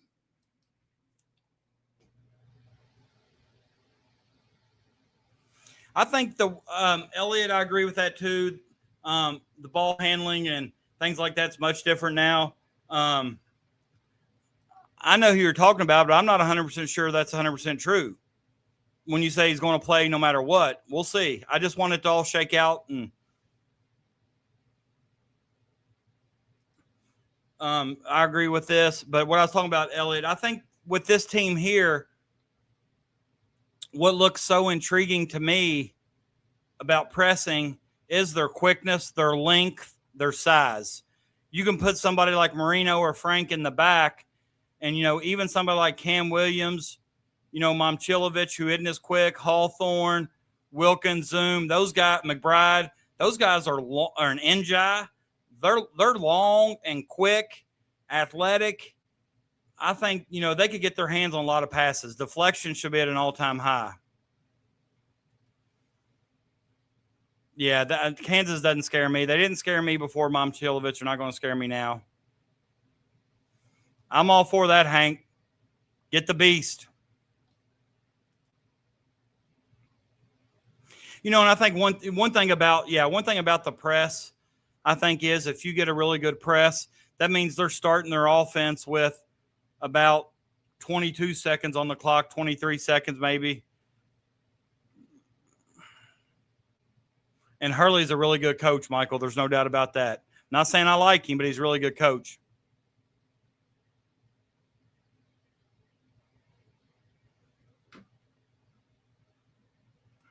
Yeah, the more we talk about it, the more, the more you want to definitely want to get the season started. And that's why, it upsets me that we're not playing overseas, but it also makes me laugh to say that Arkansas got our sloppy seconds. Like Israel wanted us first. We're not going. Arkansas's taking our place. So Cal's getting our sloppy seconds when it comes time to these overseas games in Israel. Hurley's not well liked from the official standpoint, but he doesn't like the officials much either. So it's probably a love-hate relationship.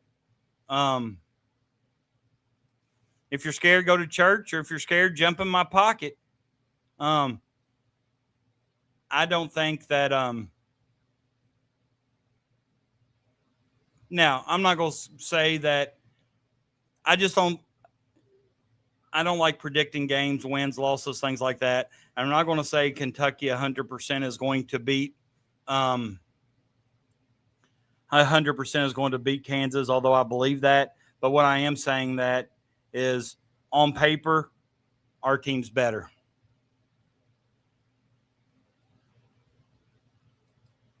Ooh, I didn't know anything about this. I'll have to – anybody in here going to the Loyal BBN Fan Show meetup on July 17th in Louisville? I get back from – you know what?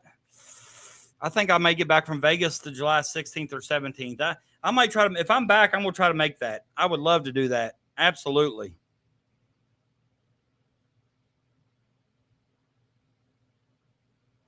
The 2014 was a rough one, but if you think about it, Kentucky entered that year as an 8 seed, I believe. So they went farther than what was expected, but I understand what you're saying. If we get the Serb, he will play and start at the 2. However, if he needs time to adjust, we will still have a good player to start. I don't know if he'll start. I don't know. I guess it'll just, I guess a lot of it depends on, too, when he commits and how early he gets over here. I know he's finishing up a lot of his summer courses. I know he's finishing up, his classes so he can be eligible this year. So I know he's got some things to do from an academic standpoint. So I think a lot of it decides when he gets over here and how quick he gets in there, gels with the team and, so forth. But I think he's going to get starter minutes whether he starts or not. So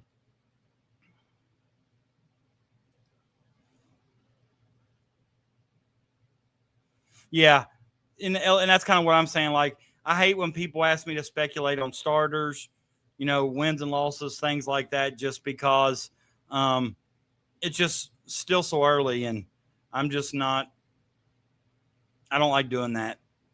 I don't like being tied to something I've said that could be easily brought back up and used against me.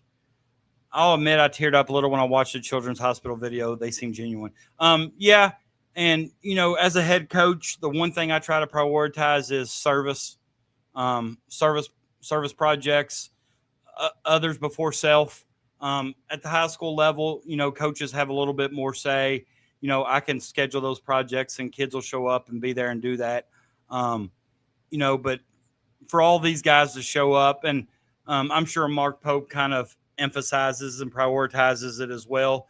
But in the big scheme of things, it just shows you that there are a lot of things in this world that are more important than basketball. And this is one of the things that I find out, or that I feel like, I'm not going to say find out, I feel like is more important than basketball is, using their platform as a Kentucky basketball player, knowing that they have millions of eyes on them everywhere they go, everything they do. They use their platform for something like the Children's Hospital. And, those kids are in some rough situations that are completely sad.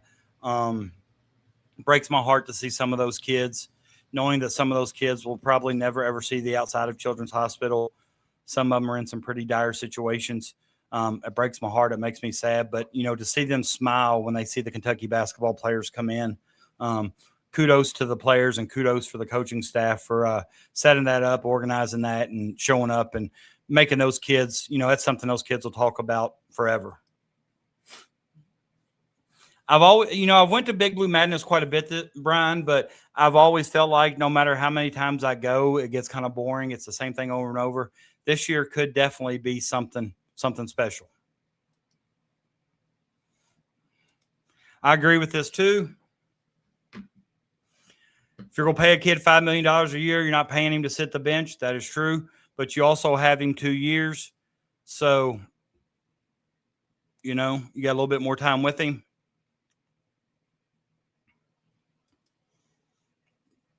Oh, well, yeah, that'd be glorious. I'm not saying it's out of the realm of possibility, but, regardless of what Dickie V says, we have some rough non-conference games. Our non-conference schedule is not full of cupcakes like he claims, saying that the Big Blue Nation deserves better from Kentucky and Mark Pope. And first of all, I'm not going to listen to Dickie V when he says something like that. I'm not going to listen to it.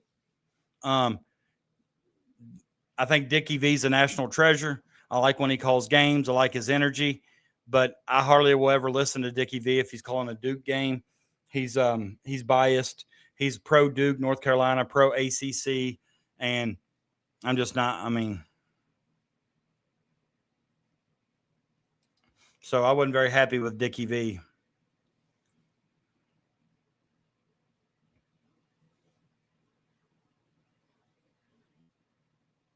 Yeah. And I honestly think, I think Wilkins is built for that. I really liked his interview when they talked to him and asked him something that he felt like the BBN should know about him. The one thing he said was that he's a winner and he'll do whatever it takes to win. And I think those are the things you like hearing from a player this day and age.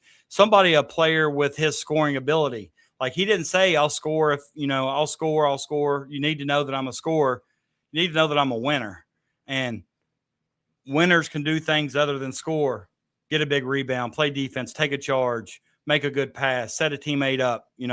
I think we're going to like Alex Wilkins a lot. I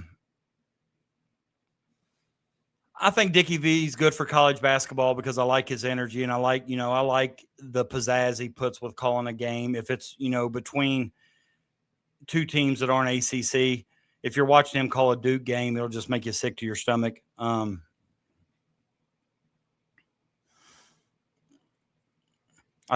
did too, Holly. You play Indiana, Louisville, Kansas. They got Virginia, who will be a top 25 team. They play. Well, listen, go look at Duke, North Carolina. Go look at every team's non-conference schedule that's a Power 5. They're all going to play cupcakes. You have to include some cupcakes in there. Okay? So, but Dickie V kind of acted like our whole non-conference schedule was full of cupcakes. I'm not going to agree with that. My old man hated Dickie V. Hated him before he passed on in 2011. My dad passed on in 99, and my dad was not a Dickie V fan either. He was not a Dickie V fan either. And I think that's maybe why I liked him a little bit back then, because my dad didn't. So when my dad would hate him, I'd go around talking about PT peers and that's awesome, baby. And I would just purposely kind of ride my dad's last nerve because I know he hated it. Things typical kids do. I'm getting paid back for it right now, though, with my kids.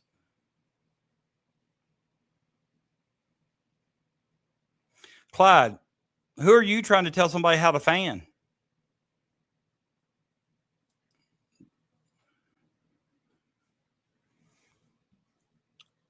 Yeah, it probably didn't help Billy G that the football team was having much success because that made him look worse. Scott, I'm with you.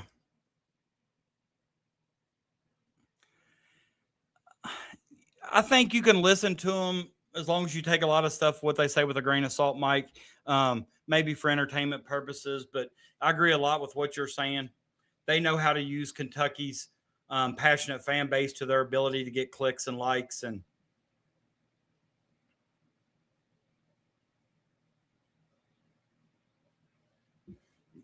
right. Cats by 90 is 100% correct. A lot of them do it for Duke, you're right. It seemed like a lot of the older guys didn't like Dickie V.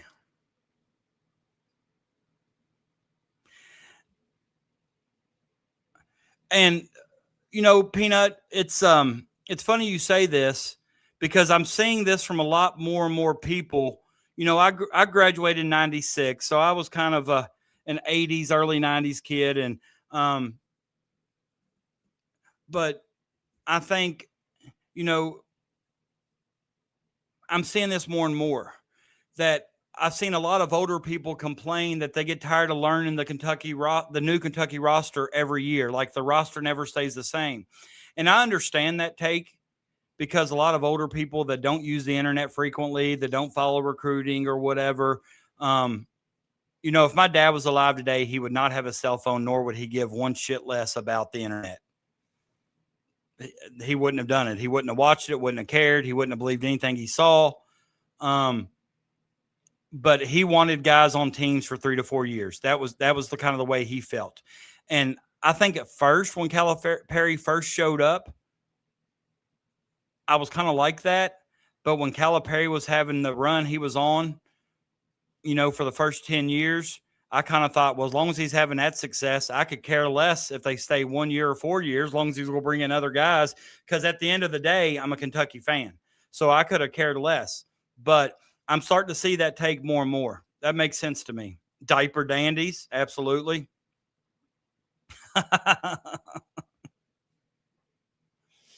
Well, I think Superman sleeps with Patrick Kelch pajamas on. So,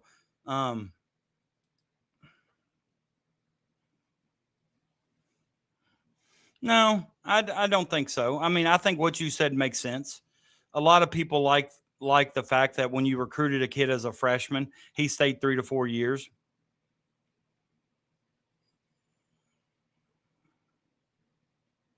I don't think I've seen him say dislike. He may have said it in another show, and you could not understand it, but, you know, we're not in position to tell other people how to be fans either. I mean, Arkansas tries to tell us how to fan, or other schools try to, but I just don't think,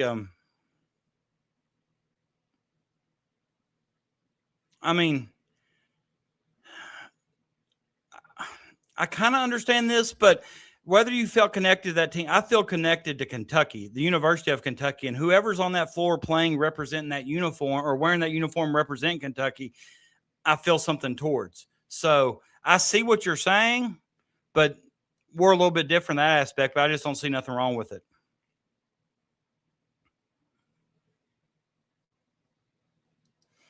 It was hard not to like Pitino. And it's funny, though, how, you know, and kind of Pitino kind of sums up Big Blue Nation in my eyes. Like, for example, you know, when he left NBA or wherever, sat out, whatever, or wherever he was, Iona, and went to Louisville, you know, Big Blue Nation hated him. Couldn't stand him. He even flipped off Rupp Arena double bird style, right? He goes to St. John's. We hire Pope. Pope reaches back out to Pitino, and next thing you know, Pitino's back on board. You know, we all love him again.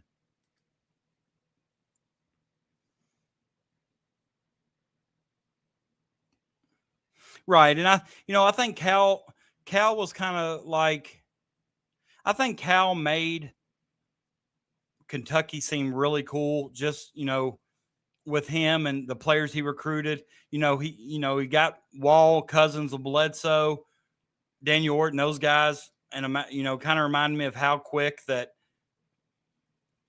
Will, kind of like what Will Stein's done, but and it kind of shows where this era of players is a little bit different in my eyes, because I have friends that I don't understand. I have friends that are loyal to players and not teams.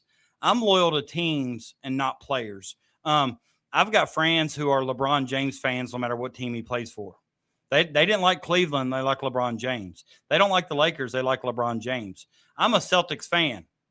So if you're a Celtic, I like you. If Jaylen Brown gets traded to the Milwaukee Bucks for Antetokounmpo, then I'm not going to like Jaylen Brown anymore. I'm going to appreciate the national championship he won at Kentucky. I'm going to appreciate Boston, not Kentucky, but Boston, although he almost was a Kentucky Wildcat one year.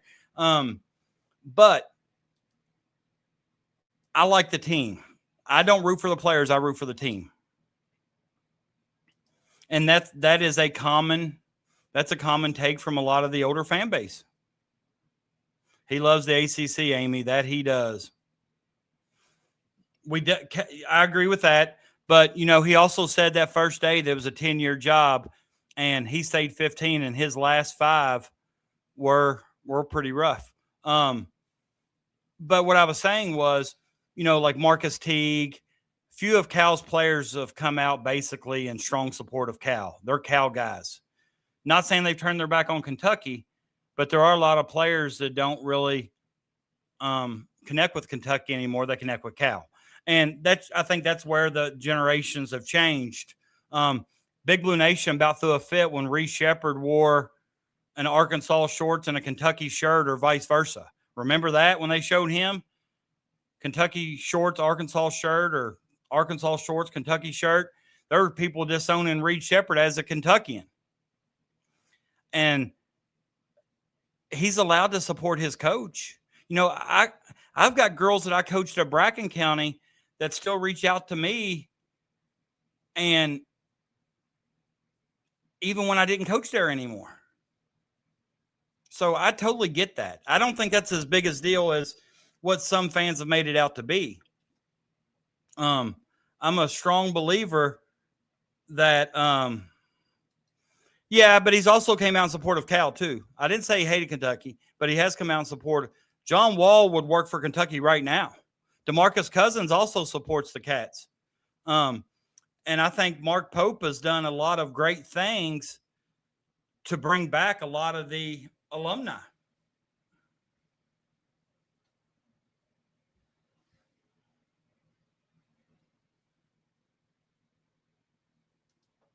And this makes sense.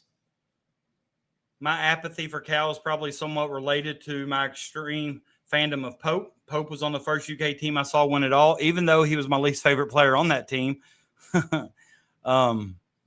They're smart enough to know Kentucky is the brand, not Cal. They're loyal to Cal, but they know BBN is their fan base. And that is true.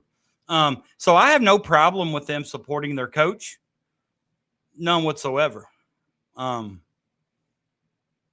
Because the same ones that are griping about it are the same ones that ran Cal off or wanted Cal ran off or wanted Cal gone. So it was the right time for Cal to get here. It was the right time for Cal to leave, although I think Cal lasted 2 or 3 years longer than he should have. He probably should have left 2 or 3 years before he did.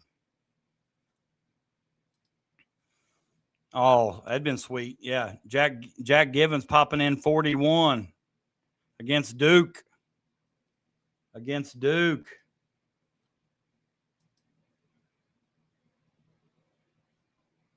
Bradley Waller, thank you for subscribing. I appreciate it. I don't get notifications when everybody subscribes, but I've got 5 new subscribers, so that goal's been met. Thank you guys for subscribing. We're up to 720. Hopefully, as soon as the season starts, we can get somewhere close up to that 1,000 range. That's another goal of mine, but I agree. And John Wall wanted to be kind of a basketball operations guy or kind of like a general manager. I wish we kind of would have gave him a little bit longer look at that, but you can't be mad at what Jay Batt's resume looks like. I think he comes in a time when we need fundraising and NIL support, and that seems to be his strong suit. So I'm going to be all on board the Jay Batt train as long as he's here.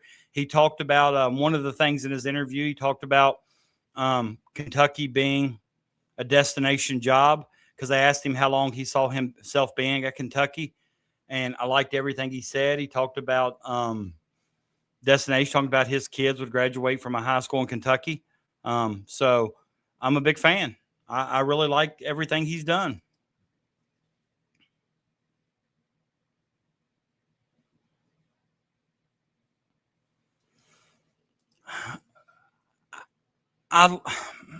I'm higher on Pelfrey than Ford. A lot of people I talk to that know Travis Ford aren't fans of the way he treats people. I don't have any personal knowledge of that myself. I do know that the one time I tried to talk to him at a public event, he kind of shunned me off, but he didn't know me nothing. He doesn't know me from Adam. So,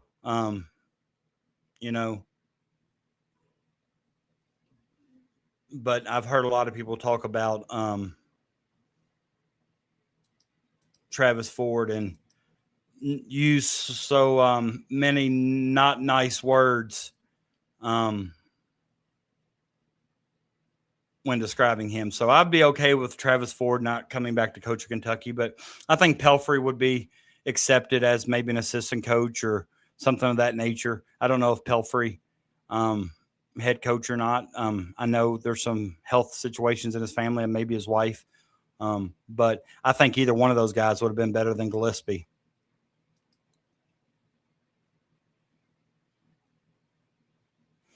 And that's why I think everybody wants Mark Pope to succeed.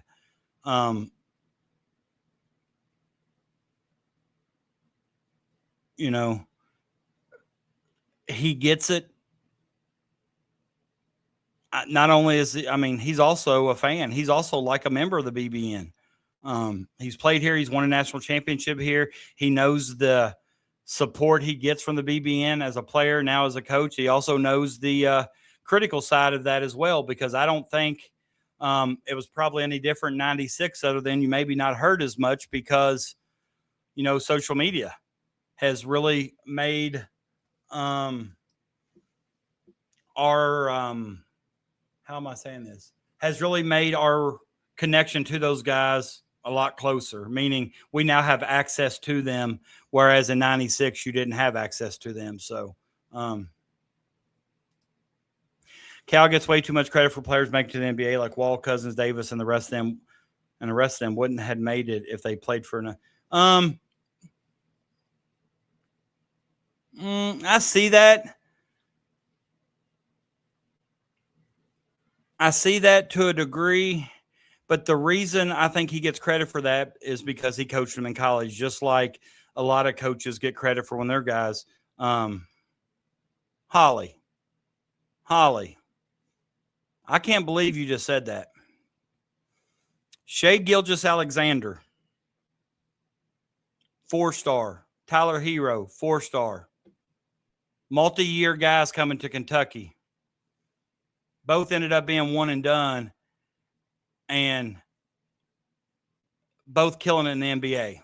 They were developed some of Kentucky. You can't say he doesn't develop. Now, we're going to have to disagree there, Holly.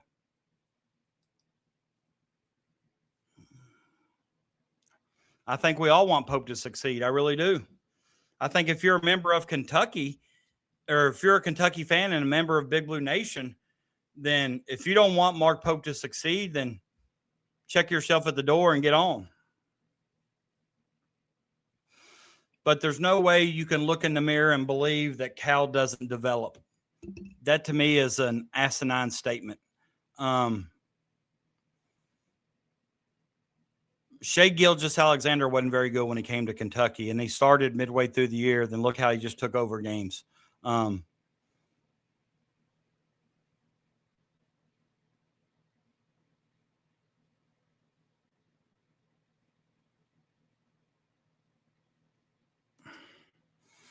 If Pope, Patino, or Tubby, or a dozen other coaches had the teams Cal had, they would have won multiple championships, not one. But here's the thing, Chris. Those guys couldn't get the players. That's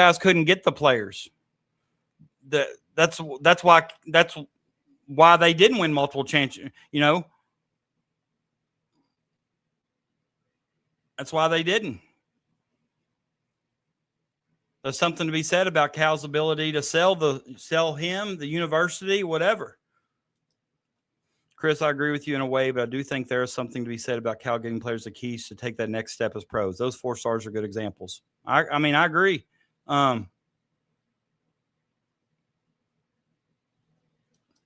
didn't say you were asinine. I said you made an asinine statement. He definitely develops his players. Now, I can agree with this to a degree. except I don't know if I would use the term lackadaisical, although I think it is somewhat lackadaisical. I think Calipari got very content, which led to him becoming lackadaisical in some eyes. I can get behind that because I do think a coach's job is to put players in the positions to be successful. And sometimes I don't feel like Cal did that, but I don't think it's because he didn't develop his players. I think he definitely developed players. I mean, Daniel Orton got drafted, guys. Daniel Orton got drafted. Oh, hold up. Daniel Orton got drafted in the first round. Josh Harrelson got drafted. Oh, I definitely agree. Wall, Davis, Cousins, those guys go pro no matter what. But the only reason Cal gets, I guess, gets the hype for that is because he coached them.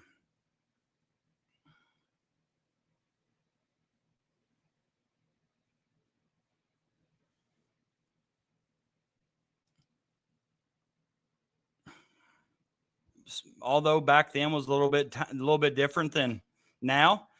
But yeah, Cal did have a sweet gig at Kentucky, and I think the lifetime contract, which I didn't agree with it when it was there. At first, I liked it because I wanted Cal to be Kentucky's coach forever because of the success he had. But after he got the lifetime contract, the results speak for themselves. I think he got lazy and lackadaisical, or like I said, I think he got content. I think he felt with that lifetime contract that he was going to be there no matter what. And if he probably wouldn't have agreed to go on, he probably might still be there because I don't know if they were going to pay his $44 million buyout or whatever. I think they would have. I think they would have found it because boosters were getting fed up. Boosters were tired of paying the money. Boosters were going to quit giving the university money.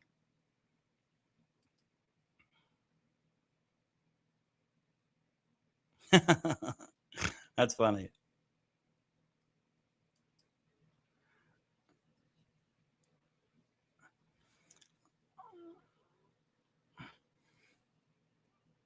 Chris, Cal did win at Kentucky. I don't think him pushing players to the NBA, what you all don't realize is this. Calipari was a player's coach. Why do you think he got the players he got? Because he was a player's coach. He would be honest with them. Now, was there some that he may have recommended to go to the NBA a little earlier than they should have? Maybe, but that's why players wanted to play for him. That's why he was getting the top recruiting class in the country every year. They wanted to play for him. Brian.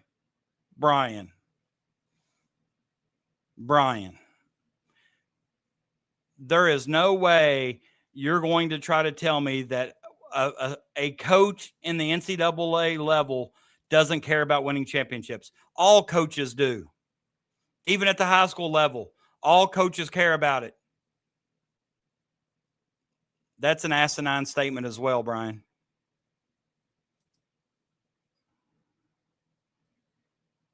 And that could be true too, Holly, but that's not to say that he didn't develop players.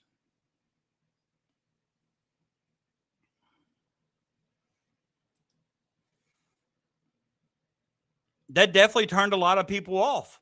But you know what that meant in my eyes?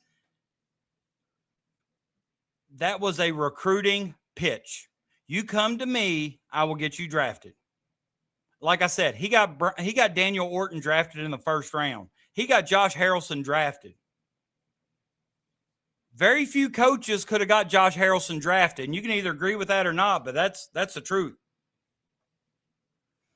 Yeah, the Pope grills were funny, and a lot of people took that way out of proportion too, but I really did like that what they did on that team poster. I thought it was all in good fun.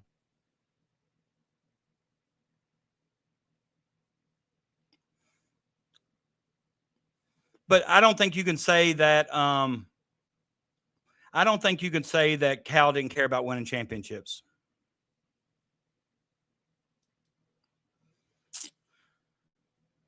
I'm gonna quit highlighting your comments, Brian. I think you might be drunk tonight.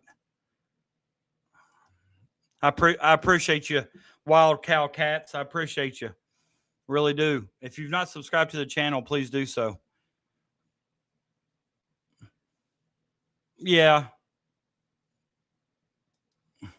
Yeah, I think Brian's on one tonight.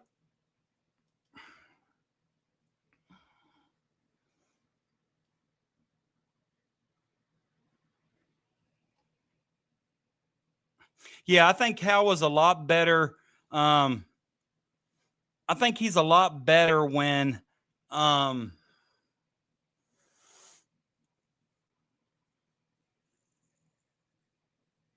of when he's got something to prove, when he's got a chip on his shoulder. Like, don't tell him he can't do something. But once he got to the top, you're right. I think there's some truth to that.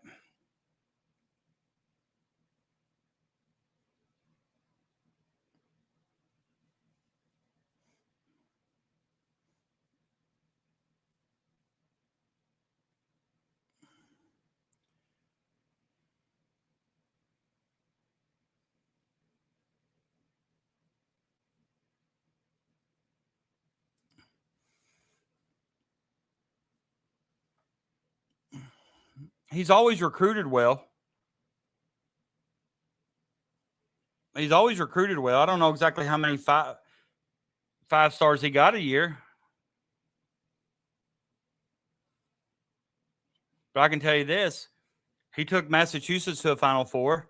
He took Memphis to a national title game. Go look and see how many. Go look and see how many coaches have taken 3 teams to a Final Four. 3 different teams to a Final Four, and he was close to taking Arkansas. Glad he didn't, but appreciate you. Appreciate you a lot. Cal wanted to win here just as bad. I agree with that, but I also agree that he got lazy. I can agree with that.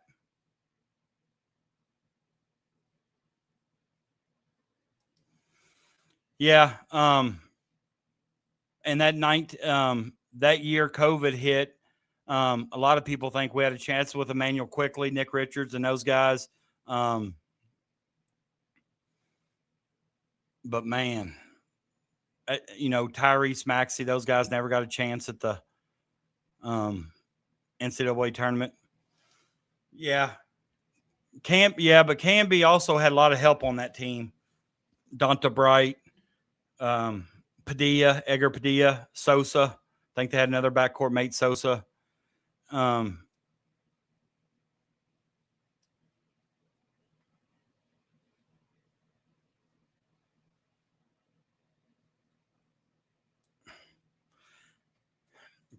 Patino gets a better ping pong ball and gets Tim Duncan. He's still the Celtics coach. He stayed as UK coach, and we would have. If Patino stayed at Kentucky, there's a good chance. I'm not going to say 12, but there's a good chance. 12's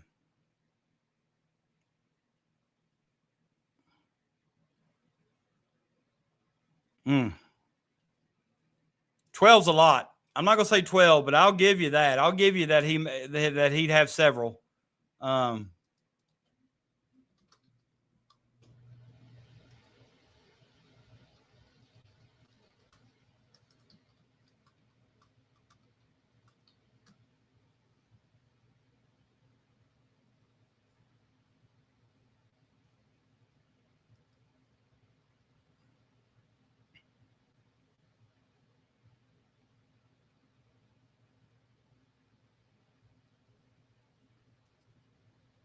'We are.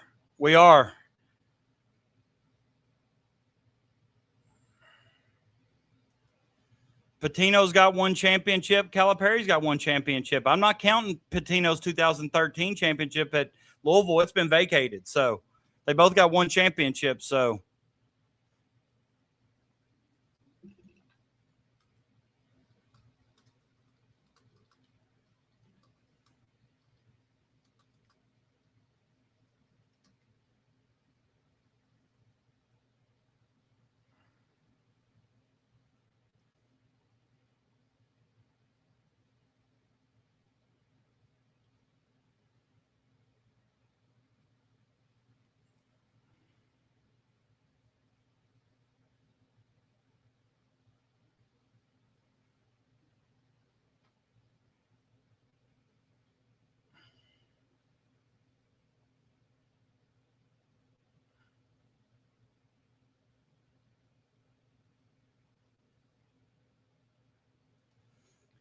If Patino stayed, we'd be tied with UCLA at 11. So you're thinking we'd have 3 more.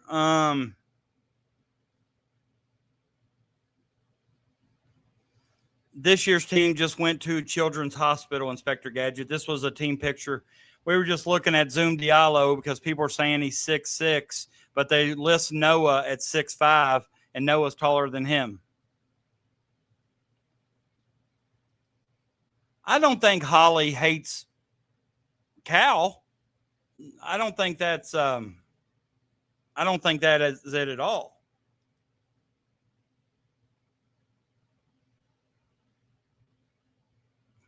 Even without his 42 vacated wins, he probably has more career wins than Patino in the NCAA level. Look that up and let me know, Holly.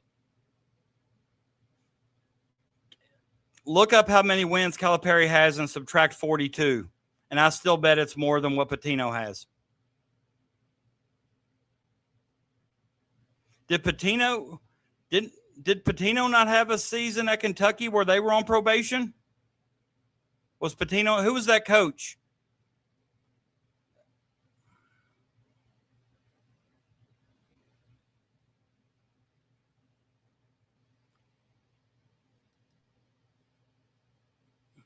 Has nothing to do with rooting for Cal, Chris. You can't forget everything Cal did while the coach at Kentucky. It's like you want to just dismiss the fact that he's no longer Kentucky's coach now, so what he did here didn't matter. That's asinine too. And once again, you're trying to tell people how to fan. If I want to root for Calipari, I will. But it has nothing to do with any of that. Just saying, a lot of you guys that hated Cal or didn't like Cal for whatever reason, you like to dismiss the fact of what he did while he was here because he's moved on. He was still Kentucky's coach. He still won a national championship in 2012.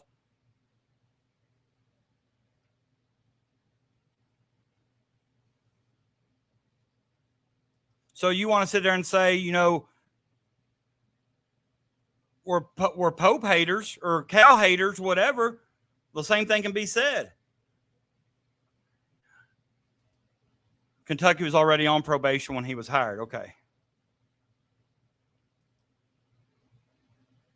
Okay.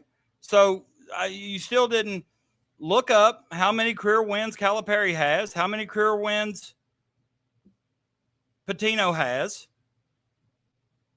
Subtract the 42 and see who still has more. I'm curious. I don't know the answer.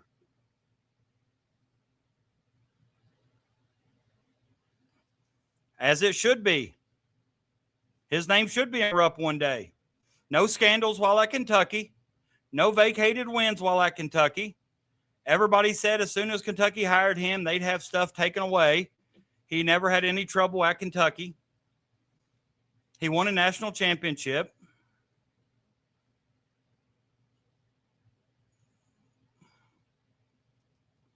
It's not about getting along or angry. What it's about is, you know, you call yourself a Kentucky fan, but you want to totally dismiss years when Cal was the coach, or only talk about it when it benefits you to talk about.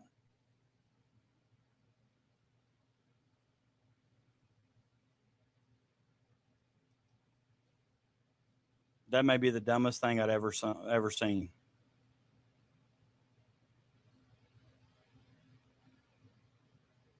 That is the dumbest statement I've ever seen. Chris, that's dumb. He's given a lot of time, money, and effort, not only to the university, but to the whole state of Kentucky. Say that's dumb. I know, but what I'm saying is, it is. I don't know if 42 vacated wins is a fact. I mean, I'm assuming you've looked it up, and I'm not disputing that. What I'm saying is that everybody wants to go out and say that Calipari's or Patino's a much better coach than Calipari. How are coaches measured now? If you talk about some of the best coaches, how are they measuring it?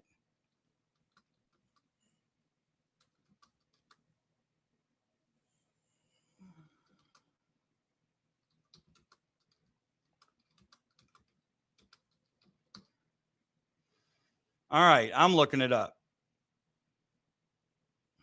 It doesn't give. Okay,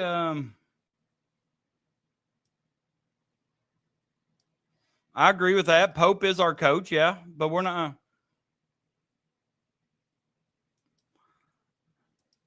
I know that, Holly, but you wasn't the one I'm talking about. Somebody else did.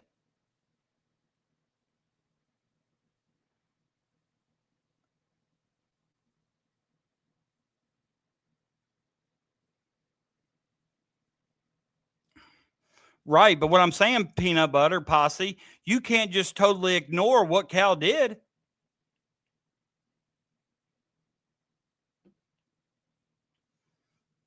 I'm not so sure we have. If you go by those numbers, how many coaches have Kentucky? Okay, how many Final Fours did Pitino have at Kentucky? I don't think you are either, Holly. I really don't. But how many Final Fours does Pitino have at Kentucky?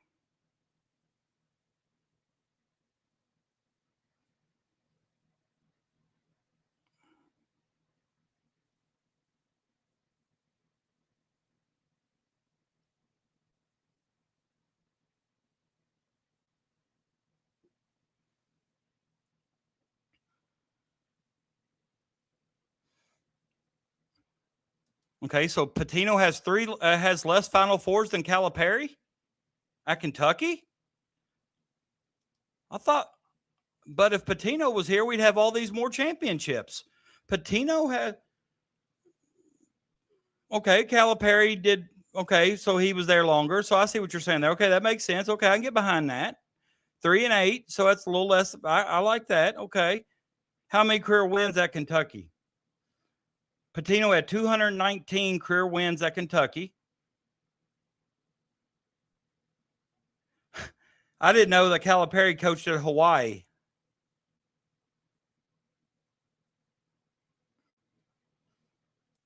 You get blocked if you mention Trump's name on my podcast. You get blocked.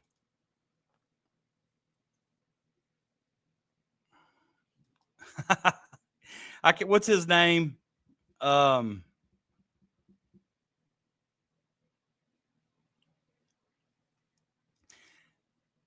See, that's the thing.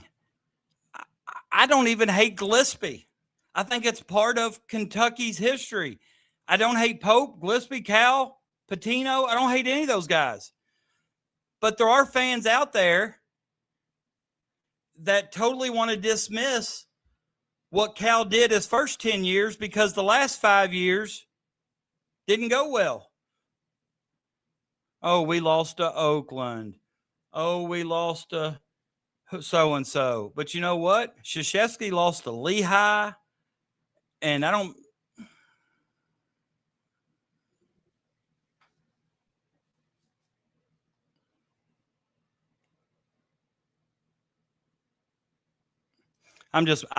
like Trump at all, but I was just kidding, Clyde.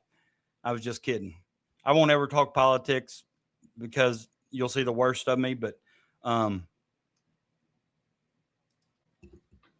I would never block somebody for their beliefs like that. I won't block somebody for their beliefs over Kentucky that are different than mine. I like good conversation. I love it. And this is the thing right here. I think Cal stayed a couple years longer than he should have.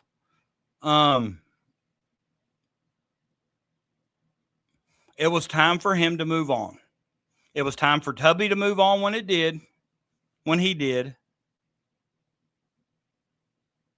And people aren't going to remember Cal's first 10 years. All they're going to want to bring up is, St. Peter's, Oakland. They want to forget the fact that, in his first 10 years, he went to 4 Final Fours or whatever it was. I don't even know.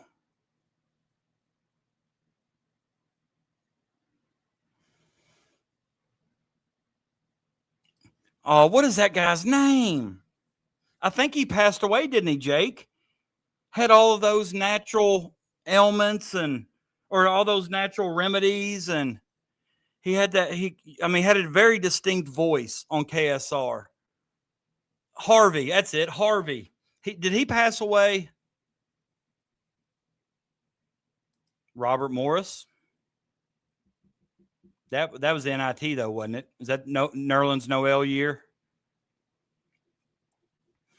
regardless, I think what makes Kentucky the gold standard is the tradition, you know, and part of our tradition is the bad years of Billy Gillespie, you know, and then Calipari came along and gave us 10 great years, you know, but as we've said, he stayed too long. I don't think that's no secret. And I think we just need to give Pope the same leash. You know, this 3-year stuff, you know, everybody talking about for him. I mean, there's already people still right now. Our roster's not complete yet. I hope we get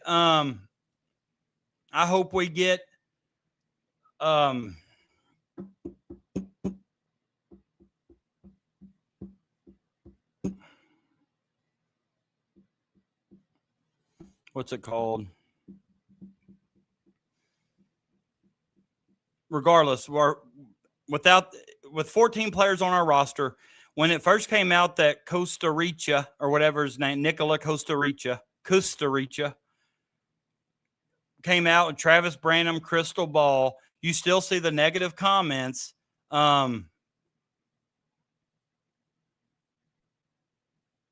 Regarding, well, I don't know why everybody's all excited about Pope. This is his last year, blah, blah, blah, blah, blah. My bad, Jay. I get a little sideways sometimes myself just because we are Kentucky basketball and we can't forget about it'd be like, I mean, I know we'd like to all forget about the Billy Clyde days, but that's just not how it works. I don't think that's what you can do.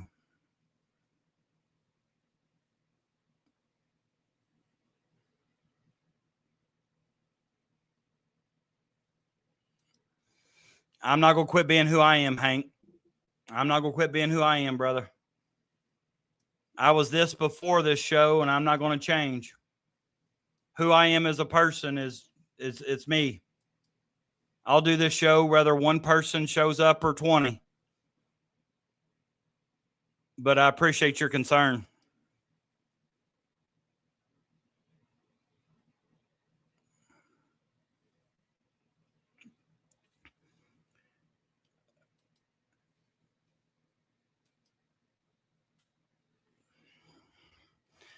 But and the whole thing is, you know, just like, you know, this statement right here, I agree with.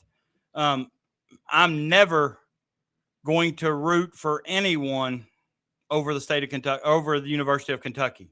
Never. I don't care who it is. I've got family that plays on the Tennessee Lady Vols team. Go Cats. I hope she plays well. I hope she has a great season. Go Cats. But this is kind of what I'm saying.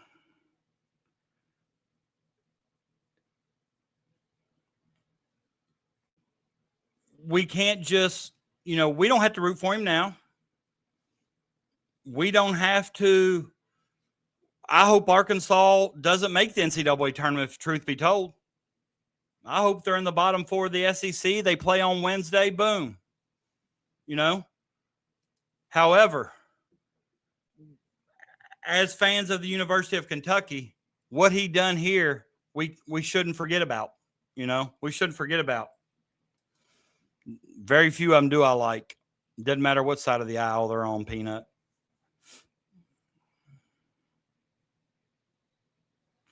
Well, James, it's kind of like what somebody said earlier. Once he got his lifetime contract, I think Cal felt like he was at the top. He'd reached it, you know. Then, you know, he didn't coach with a chip on his shoulder anymore. He didn't coach with, he was lackadaisical. All the ridiculous comments he made in the post-game, pre-game shows, or when you ask him about a kid with an injury, I don't know, I haven't seen him. You know, basketball bennies, started talking down to the fan base. You know, I think he just got very complacent and thought he could do whatever it was he wanted, and he was always going to be at Kentucky. But above all else, Kentucky fans are Kentucky fans, but Kentucky fans want to win, you know. And Calipari just didn't get it done his last 4 or 5 years, and because he didn't get it done, you know, it's time for him to go.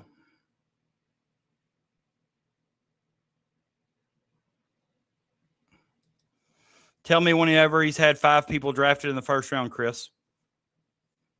Show me where Duke's ever had 5 people drafted in the first round. I'll wait. Yes, there are. There are. And that's part of my issue too. No, there are. No, I know some.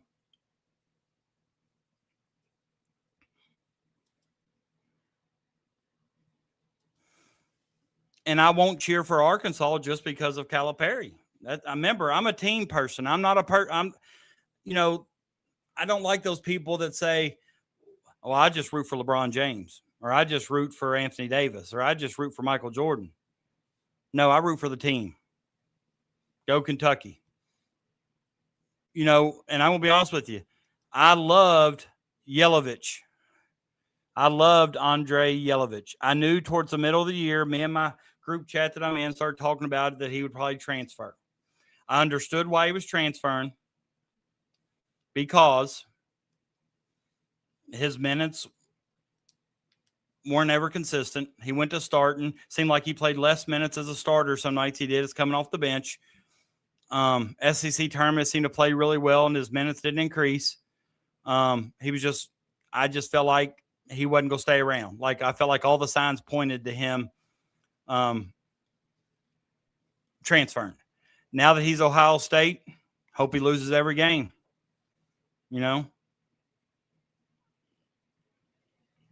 And I'm going to cheer for Mark Pope. I'm going to cheer with him with all I got, the same way I did for Cal, the same way I did for Tubby, Gillespie. And when Kentucky plays Arkansas, I'm going to trash Cal like I would always. But to act like he never coached here or done anything good for the university, I will not get behind. But I will agree with you that when Kentucky beats them and Pope goes 2-1 against him, we're going at all the Hog fans on Twitter that I know. And I know a couple of those, and I agree.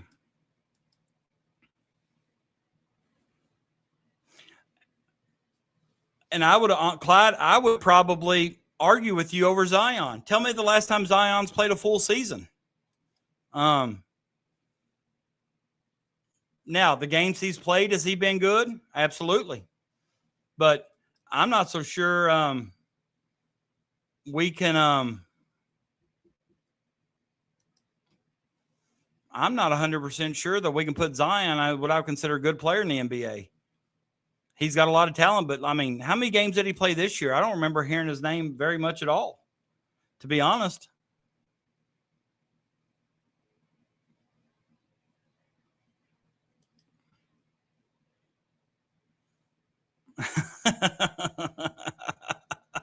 I like that. I like that.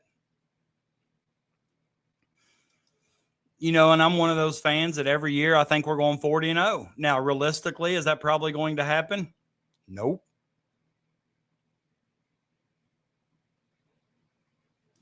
Yeah. He's talented. And not just Pope haters, Jack. UK haters. Hold on.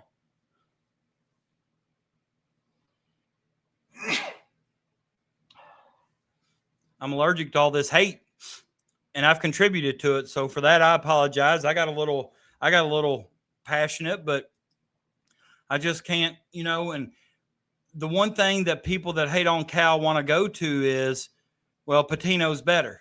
Pitino's better. Why? You're not going to want to compare Pope to Cal, so why are you comparing Cal to Pitino? It just got to me. And that's okay.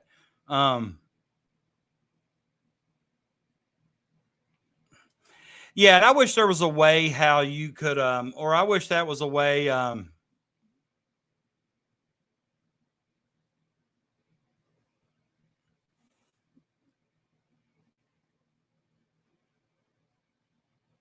I wish there was a way you could know that, or I wish there was a way you could track that.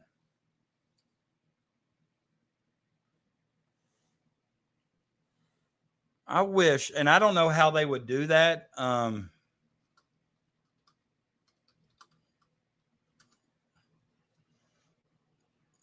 Who was it?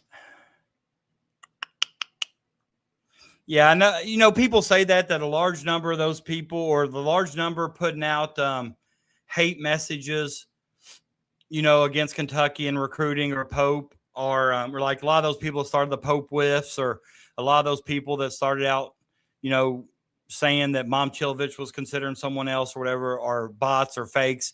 I wish wish we could tell how we would know.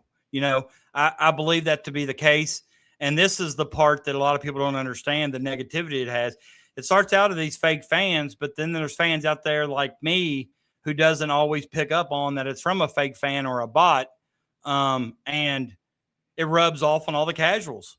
And before you know it, and the casual fans a lot of time don't do their own research. They don't follow the game close enough to where they read one thing on the internet and they automatically think of it to be true, if you will. But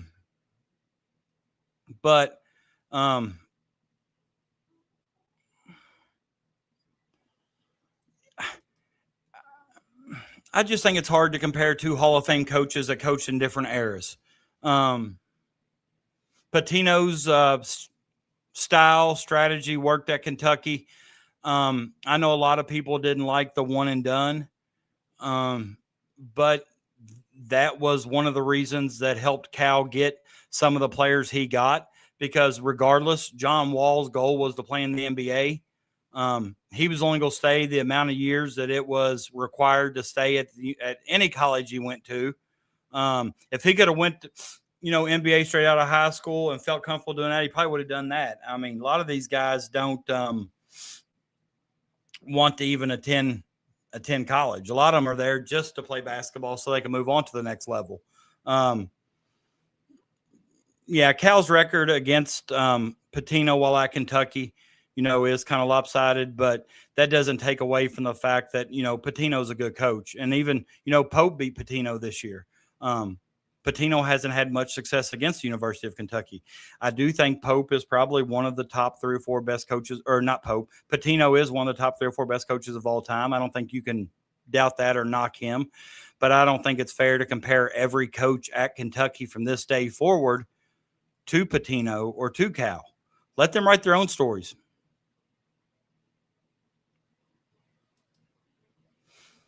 Yeah, I still don't see this guy. Well, Hank, I was one of those guys, and this year I filled out 3 brackets and I was in 3 pools. Okay, no, I filled out 2 brackets and I was in 3 pools. One of them I had Kentucky winning because I couldn't just go against them, and the other one I had Michigan winning. I won first place in all 3 pools because Michigan ended up winning it. I about reached out to the second place guy in all 3 brackets, seeing if he wanted to split, because I didn't know if I had faith in Michigan. Although I felt like they were the best team all year, I felt like they were good. You know, I know Arizona was good, UConn was good, but I was almost a little scared. And I about asked him to split, but I'm glad I didn't, because in those 3 pools combined, I won like $1,200. So thank goodness I picked Michigan. Ricky P is 6-15 all time against Calipari. And I didn't know that. I didn't expect it to be that. Are all those matchups? Well, I guess that's all Kentucky and Louisville, right?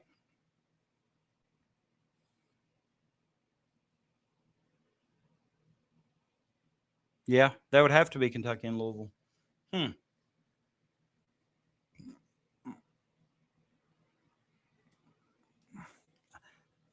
I'm hoping for a year this year where I would feel comfortable actually picking Kentucky to advance to the Sweet 16 or Elite 8, Final 4. You know, I definitely think we're going to have the caliber of athlete to do so. And I'm going to be honest with you, I love –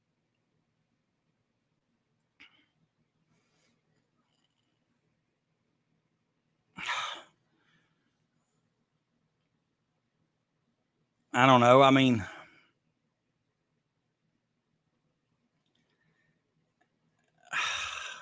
I don't know.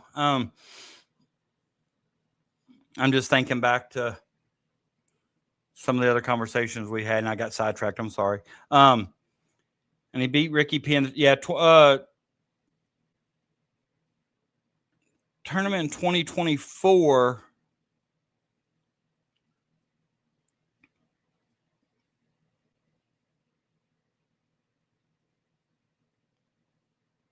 Okay, yeah. Okay, that's right. And we also, what year was it we beat him in the Final Four? Was that 2012? Was that with Davis and that bunch? Or Elite Eight, maybe? I think Pope has the ability to coach them as far as from an offensive standpoint. I think Pope's offensive game. I just hope we can figure out some of the other things that go along with that.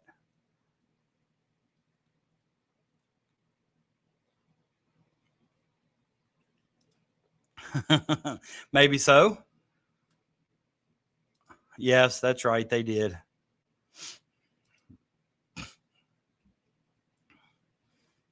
Well, I kind of, hey, I like that. I like that.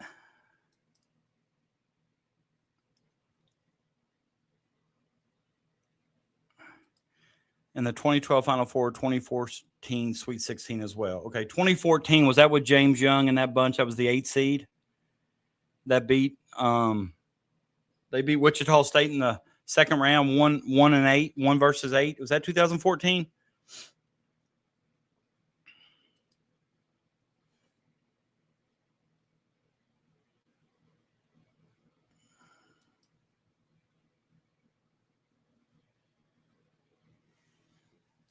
Yep. Okay. Yeah. Okay. I got you now. Okay. Yeah, I remember that Wichita State game that year, and I remember coming home from the KHSAA Sweet 16 state tournament, and I remember getting to a spot, so I was listening to the game on the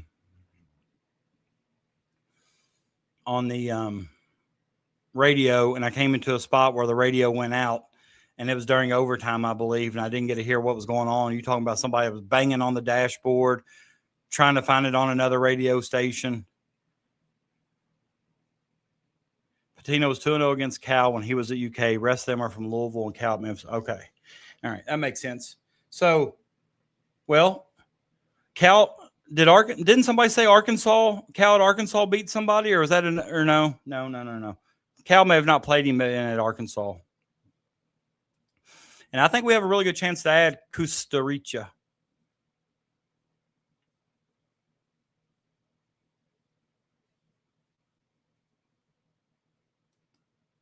Yeah, okay. He did. We beat them in the tournament. They beat us in one of the first was it one of the first games of the season? Yeah, 2-1. I think. Yeah, okay, that's right. I forgot about that. I knew we beat UMass in the Final Four. Yeah. Okay. Yeah. And didn't we lose we didn't win the SEC tournament that year, did we? Didn't Mississippi State beat us for maybe his last game of the regular season? Yeah. I remember.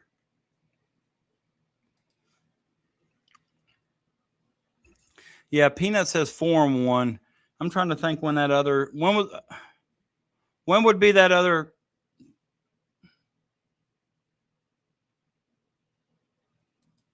Okay, yeah, I knew Mississippi State did because I remember a lot of people saying Kentucky. That wasn't a bad thing that Kentucky lost. That might refocus them.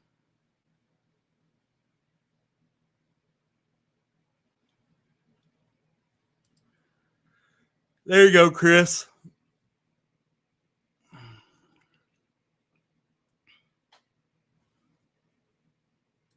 And that's what a lot of people say, Scott. But there's the 5. I guess that's the 5 games there, Chris.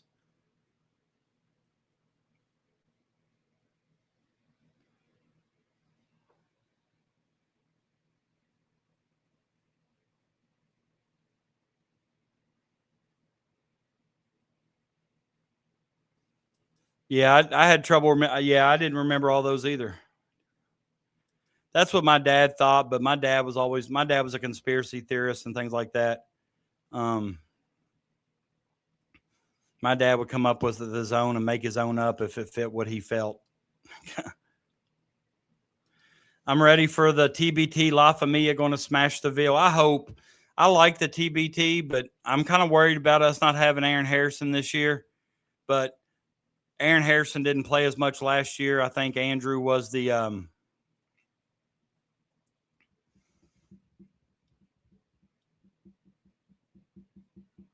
we got Andrew Harrison back, but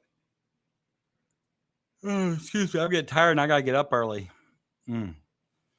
Last day of summer ball tomorrow. I know it'll be in July. That kind of gets us through a rough stretch, although you know, Kentucky's roster should be filled out by then. We beat UMass in 94 at the Meadowlands, 67-64. That was a February non-conference game. Andrew's back. Aaron's hurt. Aaron just got married too, I saw, but yeah, he's hurt. Oh